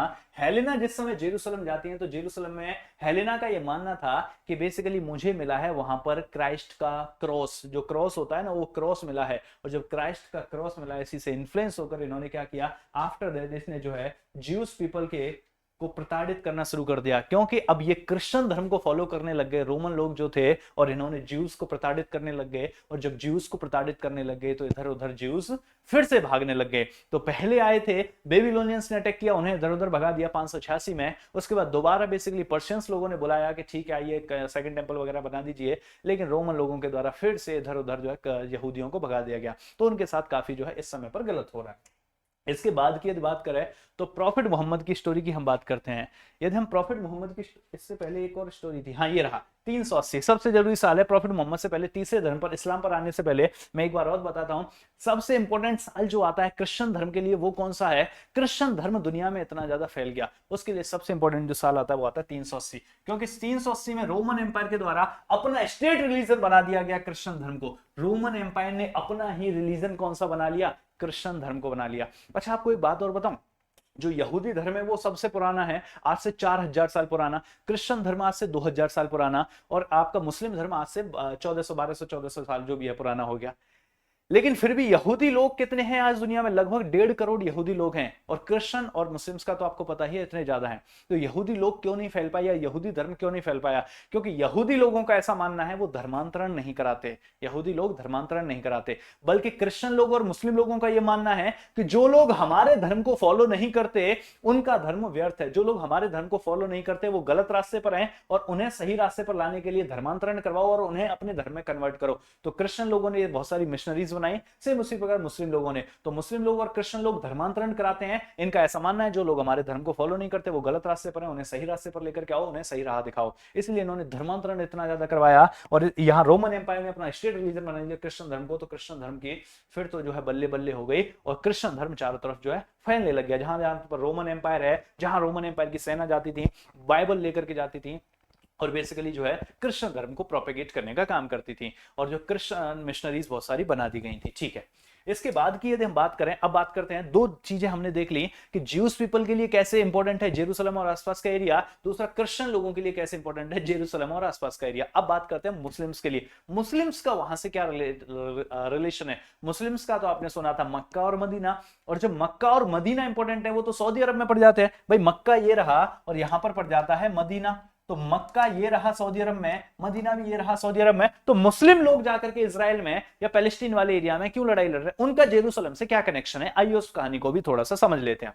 देखिए, यदि मैं मुस्लिम्स लोगों की बात करूं तो मुस्लिम्स लोगों का सबसे जो फेमस पैगंबर हो जाते हैं या फिर सबसे फेमस प्रॉफिट हो जाते हैं, उनका नाम क्या है? प्रॉफिट मोहम्मद हो जाते हैं। यदि इनके जन्म की बात की जाए तो इनका जन्म कब होता है? 570 एडी में मक्का में होता है। तो प्रॉफिट मोहम्मद का जन्म हुआ था मक्का में, और इनकी जो डेथ हुई थी वो हुई थी मदीना में। इसी वजह से मक्का और मदीना दो प्रमुख स्थल हो जाते हैं मुस्लिम्स के। और मक्का से मदीना तक की जो यात्रा है उसी को हज की यात्रा बोला जाता है। और आपको पता ही है कि जो असली मुसलमान होते हैं वो ऐसा मानते हैं कि कम से कम जीवन में एक बार हज की यात्रा करनी चाहिए। ठीक है, यदि हम बात करें प्रॉफिट मोहम्मद की, तो प्रॉफिट मोहम्मद का जन्म होता है 570 एडी में मक्का में। और जब 570 एडी में इनका जन्म होता है तो धीरे धीरे बड़े होते हैं, और आपको पता है इनको भी एकांत में रहना पसंद था, ध्यान लगाने के लिए बगल में ही जाया करते थे। मक्का में ये गुफाएं पड़ती थी जिन्हें कहते थे हीरा गुफाएं, हीरा केव्स जिन्हें कहा जाता था, जिन्हें हीरा केव्स कहा जाता था या फिर हीरा की गुफाएं कहा जाता था। तो ये हीरा केव्स में जाया करते थे और हीरा केव्स में जाकर के इनको 610 में होता है इल्हाम। इल्हाम किसे कहा जाता है? इल्हाम होता है एनलाइटनमेंट, ज्ञान की प्राप्ति। भाई देखो जितने भी प्रॉफिट हैं वो कहीं ना कहीं जन्मे हैं, नॉर्मल इंसान की तरह जन्मे हैं, बाद में उनको या तो कोई फरिश्ता आकर के ज्ञान दे गया ऐसा माना जाता है, या फिर उनको जो ज्ञान की प्राप्ति हुई। तो इन्होंने भी यही कहा कि फरिश्ते के द्वारा जो है ज्ञान दिया गया और इनको जो ज्ञान की प्राप्ति हुई वो कब हुई? 610 एडी में। अच्छा, हिंदू धर्म की बात करें तो हिंदू धर्म में भी महात्मा बुद्ध को ज्ञान की प्राप्ति हुई थी। तो वो 29 साल की एज में उन्होंने गृह त्याग कर दिया था, महाविनिष्क्रमण बेसिकली। उसके बाद में वो चले गए थे अलग अलग जाकर के, अलार कलाम उनके गुरु बने थे पहले, सर मुड़वाया था, आपका हठ योग किया था, बहुत सारी कहानियां। उसके बाद में 35 साल के जब वो हो गए तो गया बिहार में उनको भी निरंजना नदी के तट पर पीपल के वृक्ष के नीचे एनलाइटनमेंट हुआ। तो उन्होंने ये कहा कि जो अंदर से ज्ञान है वो फूट करके आया, तो ज्ञान की प्राप्ति हुई, कोई फरिश्ता या जादू नहीं आ गया जो उनको ज्ञान देकर के चला गया।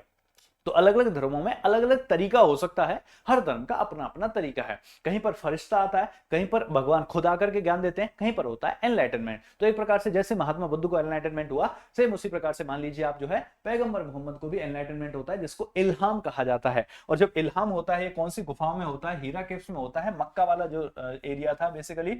और जो ये रमजान का महीना चल रहा था, रमजान का महीना इसीलिए मनाया जाता है क्योंकि उसी महीने में बेसिकली जो है प्रॉफिट मोहम्मद को ज्ञान की प्राप्ति हुई थी। 21वें दिन जाकर के प्रॉफिट मोहम्मद को ज्ञान की प्राप्ति हुई थी। और जो इनकी ज्ञान की प्राप्ति, इनके द्वारा जो ज्ञान दिया गया, वो जो ज्ञान है, वो जो लिखा गया, वही कुरान कहलाया। कुरान क्या? प्रॉफिट मोहम्मद को हुआ जो ज्ञान था उसी की हम बात करें। समय समय पर फिर जो है अल्लाह के द्वारा इनको जो है ज्ञान दे दिया जाता था।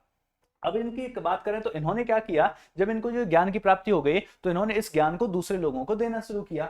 613 से इन्होंने जो ज्ञान वगैरह देना शुरू किया, और जब इस ज्ञान को दूसरे लोगों को बांटने लगे तो मक्का में कुछ लोग तो इनको फॉलो करने लगे, लेकिन एक नया नया आदमी कुछ नई नई बातें बताने लगा तो कुछ लोग इनको फॉलो नहीं करने लगे। यहां तक कि इनका तो यह भी मानना था कि जो हजरत इब्राहिम थे सबसे पहले, वो भी एक मुस्लिम थे। यदि इनके बाद की बात की जाए तो मूसा जो है, मूसा भी एक मुस्लिम है। यहां तक कि जीसस क्राइस्ट भी एक मुस्लिम है। ये सब लोग क्या है? उसी धर्म के हैं जिसको बेसिकली मैं मान रहा हूं। और यहीं से शुरुआत होगी बेसिकली जो है मुस्लिम धर्म की। यदि यहां से आगे की बात करें तो होता क्या है, इन्होंने मक्का में ज्ञान देना शुरू किया। मक्का में जब ज्ञान देना शुरू किया तो कुछ लोगों ने इनको माना, कुछ लोगों ने इनको नहीं माना। थोड़ा सा दिक्कतें आने लगी थी तो इनको जो है मक्का छोड़ करके जाना पड़ा। और जिनको जब मक्का छोड़ के जाना पड़ा तो 622 में इन्होंने मक्का से मदीना की यात्रा की। मक्का छोड़ के ये चले गए आपका जो है मदीना में। इनके जो पेरेंट्स हैं उनकी डेथ बेसिकली जल्दी हो गई थी। इनका पालन पोषण जो है अबू तालिब के द्वारा किया गया था, लेकिन 619 में उनकी भी डेथ हो गई थी। अबू तालिब के होते हुए इनको कोई दिक्कत नहीं थी, लेकिन उनकी डेथ के बाद में फिर दिक्कतें होने लगी तो इन्होंने मक्का छोड़ करके मदीना चले गए 622 में। और जब मक्का छोड़ के मदीना चले गए, इसी को कहा जाता है हिजरा। क्या कहा जाता है? बेसिकली हिजरा। हिजरा संबंध भी शुरू होता है। और यही जो यात्रा है यहाँ पर बेसिकली जो हज की यात्रा भी इसको कहा जाता है, ठीक है ना, जब लोग जाते हैं हज। तो यहाँ मक्का से मदीना चले गए, वहां जाकर के बेसिकली बहुत सारी ट्राइब्स हुआ करती थी, उन सबको अपना ज्ञान दिया, उन सबको इकट्ठा किया, अपनी फौज बनाई। बीच में एक बार जो है मक्का में भी आए थे जो लोग इनको नहीं मानते थे, उनको जबरदस्ती इन्होंने मनवाया मक्का। और बाद में जाकर के आपका जो है 632 में मदीना में इनकी हो गई थी डेथ, ठीक है ना। तो इनकी डेथ हो गई थी। सर जब मक्का में ये जन्मे थे और मदीना में इनकी डेथ हो गई थी तो इनका जेरूसलम से क्या संबंध? मक्का में ये जन्मे थे, मदीना में इनकी डेथ हो गई, इनका जेरूसलम से क्या संबंध? आइए इनका जेरूसलम से संबंध बताता हूं मैं आपको। देखिए, मक्का की यदि हम बात करें और मदीना की यदि हम बात करें तो मक्का ये रहा, मदीना ये रहा। यहां जन्मे, यहां पर गए, लेकिन इसी बीच इनका आपको पढ़ना पड़ेगा एक नाइट जर्नी 621 में, है ना। 621 में इनके द्वारा एक नाइट जर्नी की गई थी। और जो नाइट जर्नी की गई थी वही की गई थी, आपसे पता है, मक्का से ये गए थे बेसिकली जेरूसलम। मक्का से ये गए थे जेरूसलम। नाइट जर्नी, एक रात की वो यात्रा है, रात में आना जाना सब कुछ हो जाएगा।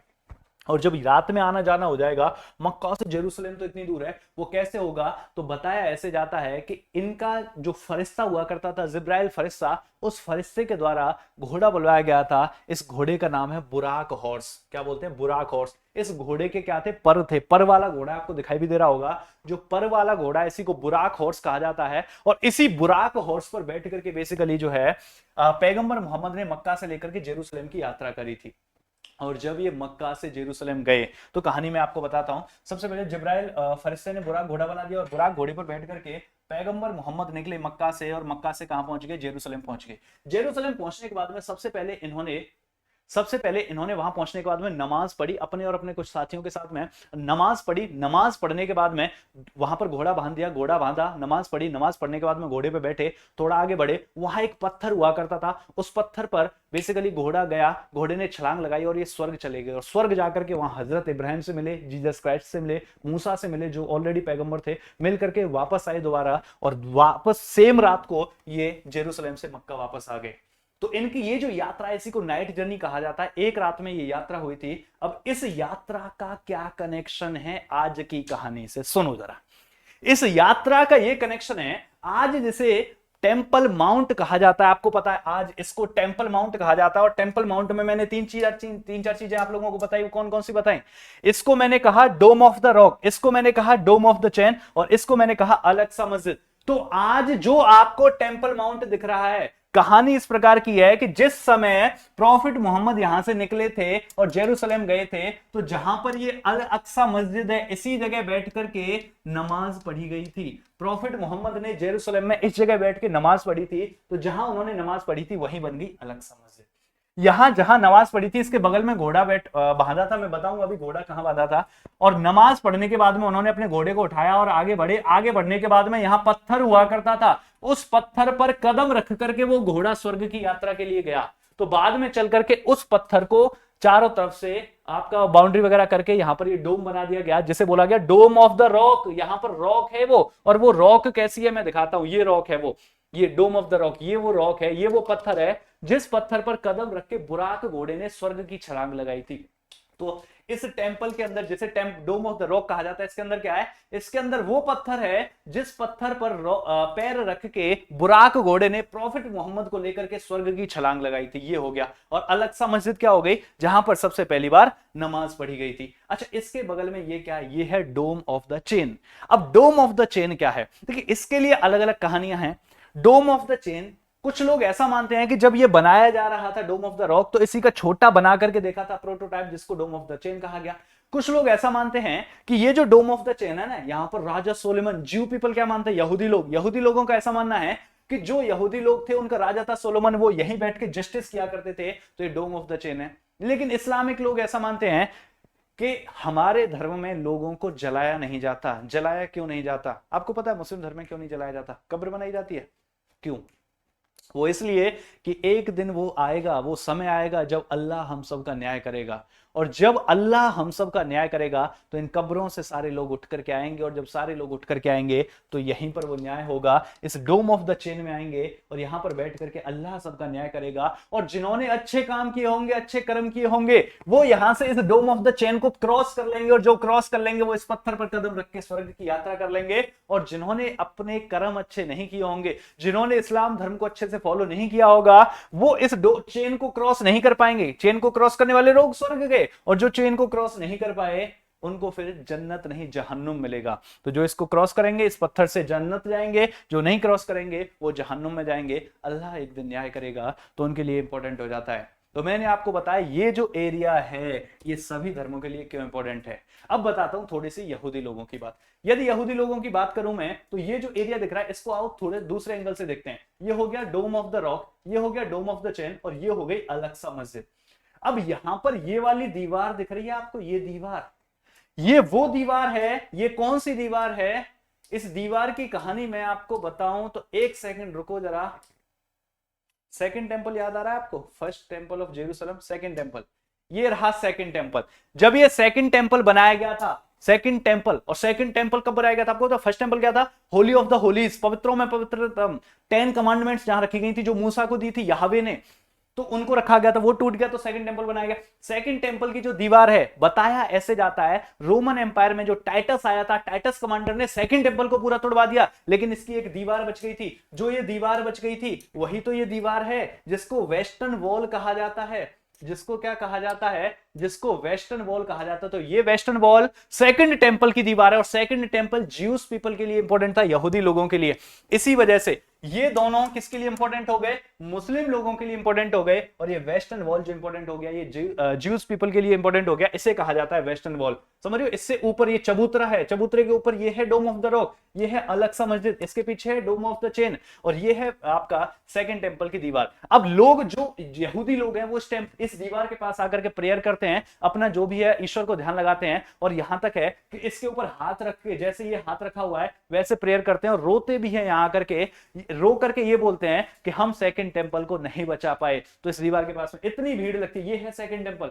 यहां पर ये भीड़ देख रहे हो, ये भीड़ किसकी है? ये यहूदी लोग हैं जो सेकंड टेंपल पर जाकर के जो है आपका सेकंड टेंपल की जो दीवार है जिसे वेस्टर्न वॉल कहा जाता है, यहां जाकर के प्रेयर करते हैं। बाकी जो ये वाला एरिया है, इस एरिया में कौन जाते हैं? कृष्ण आपका जो है सिर्फ मुस्लिम लोग जाते हैं। इसमें 11 दरवाजे हैं, इन 11 दरवाजों में से सिर्फ 10 दरवाजों से सिर्फ मुस्लिम से जाते हैं, एक दरवाजे से अदर धर्म के लोग जा सकते हैं, बाकी दरवाजों से जाना बैन है।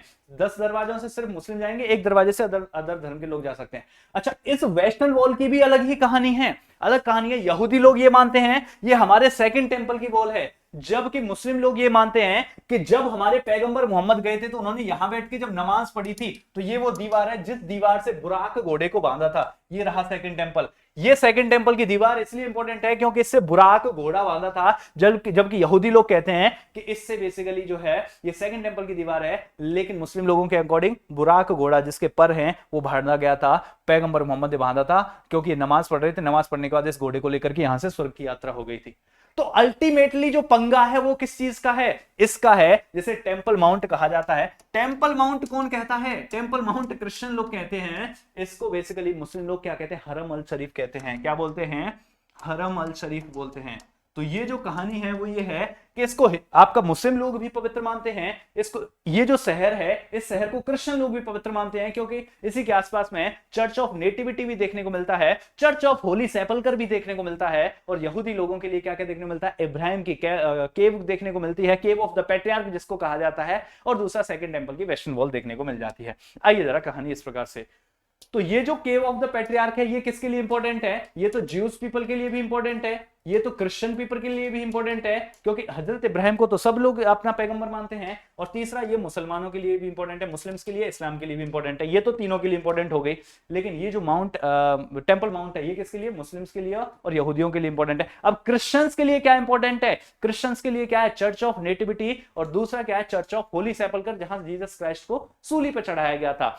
तो जेरूसलम और उसके आसपास के एरिया में इतनी सारी लड़ाइयां, इतने सारे विवाद हैं, और ये विवाद तीनों धर्मों को लेकर के हैं। तो इन तीनों धर्मों के बीच में क्या विवाद थे, आज मैंने आपको सिर्फ ये बताया। इन तीनों धर्मों के विवादों ने देश बनने की कहानी कैसे ली, या इजराइल कहां से आया, पैलेस्टीन कहां से आया, यहां पर बेसिकली ब्रिटिशर्स कहां से आए, गाजा स्ट्रिप को गाजा स्ट्रिप क्यों कहा गया, या वेस्ट बैंक को वेस्ट बैंक की कहानी क्या है, सारी चीजें हम आगे वाले जो है वीडियो में जानेंगे, जो इसका सेकंड पार्ट होगा। आज हमने सिर्फ जो कहानी सुनी वो किसकी सुनी कि यहूदी धर्म क्या है, इस्लाम धर्म क्या है, और क्रिश्चियन धर्म क्या है, और तीसरा हमने देखा कि टेंपल माउंट क्या है, और जेरूसलम की कहानी क्या है, जेरूसलम को लेकर के इतना डिस्प्यूट क्यों है। और एट द एंड हम देखते हैं कि होता क्या है, जब ये सब कुछ चल रहा था तो जेरूसलम सबके लिए इंपॉर्टेंट हो गया, क्रिश्चियन, मुस्लिम, ज्यूज सबके लिए। तो यहां पर क्या किया गया? बेसिकली जेरूसलम को बांट दिया गया। और जेरूसलम को कैसे बांटा गया? ये टेंपल माउंट देख रहे हो आप, टेंपल माउंट में अलक्सा मस्जिद, ये क्या है? अलक्सा मस्जिद, ये है डोम ऑफ द रॉक, ये है वेस्टर्न वॉल। सुनना जरा, ये है Temple Mount, Dome of the Rock, Dome of the Chain, Al Aqsa मस्जिद, और ये क्या है? Western wall. वेस्टर्न वॉल किसके लिए इंपॉर्टेंट है? यहूदी लोगों के लिए, इसलिए वेस्टर्न वॉल से जुड़ा हुआ एरिया यहूदी लोगों को दे दिया गया। अलक्सा मस्जिद, डोम ऑफ द रॉक, ये किसके लिए इंपॉर्टेंट है? मुस्लिम्स के लिए, इसलिए इससे जुड़ा हुआ एरिया मुस्लिम लोगों को दे दिया गया। मुस्लिम क्वार्टर बना दिए गए, इधर यहूदी क्वार्टर बना दिए गए। जो जूडिश किंगडम हुआ करता था, बेसिकली जो इजरायली किंगडम था, उसको ऐसे बांटा गया। यहां पर ये बात चलिए जेरूसलम की, उसी के अंदर बांटा गया। और ये जो क्रिश्चियंस थे इनके लिए क्या इंपॉर्टेंट था? चर्च ऑफ नेटिविटी और चर्च ऑफ होली सेपल्कर। तो जहां सेपल्कर है, चर्च ऑफ होली सेपल्कर जहां पर है, ये रहा चर्च ऑफ होली सेपल्कर, जहां पर जीसस क्राइस्ट को सूली पर चढ़ाया गया था। तो एक क्रिश्चियन क्वार्टर बना दिया गया, जहां पर बेसिकली जो है जीसस क्राइस्ट को आपका सूली पर चढ़ाया गया था। ये तीन धर्मों के लिए हो गया। और चौथे जो भी लोग बचे, बाकी सबके लिए क्या हो गया? Armenian quarter. तो जो लोग बचे वो यहां रह लो, कोई दिक्कत वाली बात नहीं है, इन्हें बनाया गया आर्मेनियन क्वार्टर। तो जेरूसलम को कितने पार्ट्स में डिवाइड कर दिया गया? 4 पार्ट्स में। सर जब बढ़िया तरीके से 4 पार्ट्स में डिवाइड कर दिया गया तो कहां से आया हमास? कहां से आया बेसिकली जो है इजराइल डिस्प्यूट कहां से आया? बेसिकली जो है पीएलओ। क्या है पीएलओ, क्या है हमास, क्या है मुस्लिम ब्रदरहुड? कोई कहता है इजराइल ने पीएलओ को बनाया, कोई कहता है इजराइल ने हमास को बनाया। जब इजराइल ने हमास को बनाया तो हमास इजराइल के ऊपर अटैक क्यों कर रहा है? इसको हम जानेंगे अगले पार्ट में। तो आज के पार्ट में हमने क्या देखा, देख लिया इन तीनों धर्मों के बीच में डिफरेंस और जेरूसलम की कहानी। नेक्स्ट पार्ट में जानते हैं इजराइल की हिस्ट्री और ये डिस्प्यूट क्या है उसको ऐसे ही डिटेल में। आई होप आपको ये वीडियो पसंद आई होगी, एक छोटा सा प्रयास हमारी तरफ से आपके लिए। यदि आपको पसंद आया तो आप बता भी सकते हैं कमेंट बॉक्स में, बाकी जो बीच में क्वेश्चंस पूछे उनके आंसर देंगे, और कैसी लगी वीडियो वो आप बता भी सकते हैं कमेंट बॉक्स में, क्योंकि जो आपके कमेंट्स हैं वही अगली वीडियो का मोटिवेशन है। चलिए आज की क्लास यहीं तक। जय हिंद, जय भारत।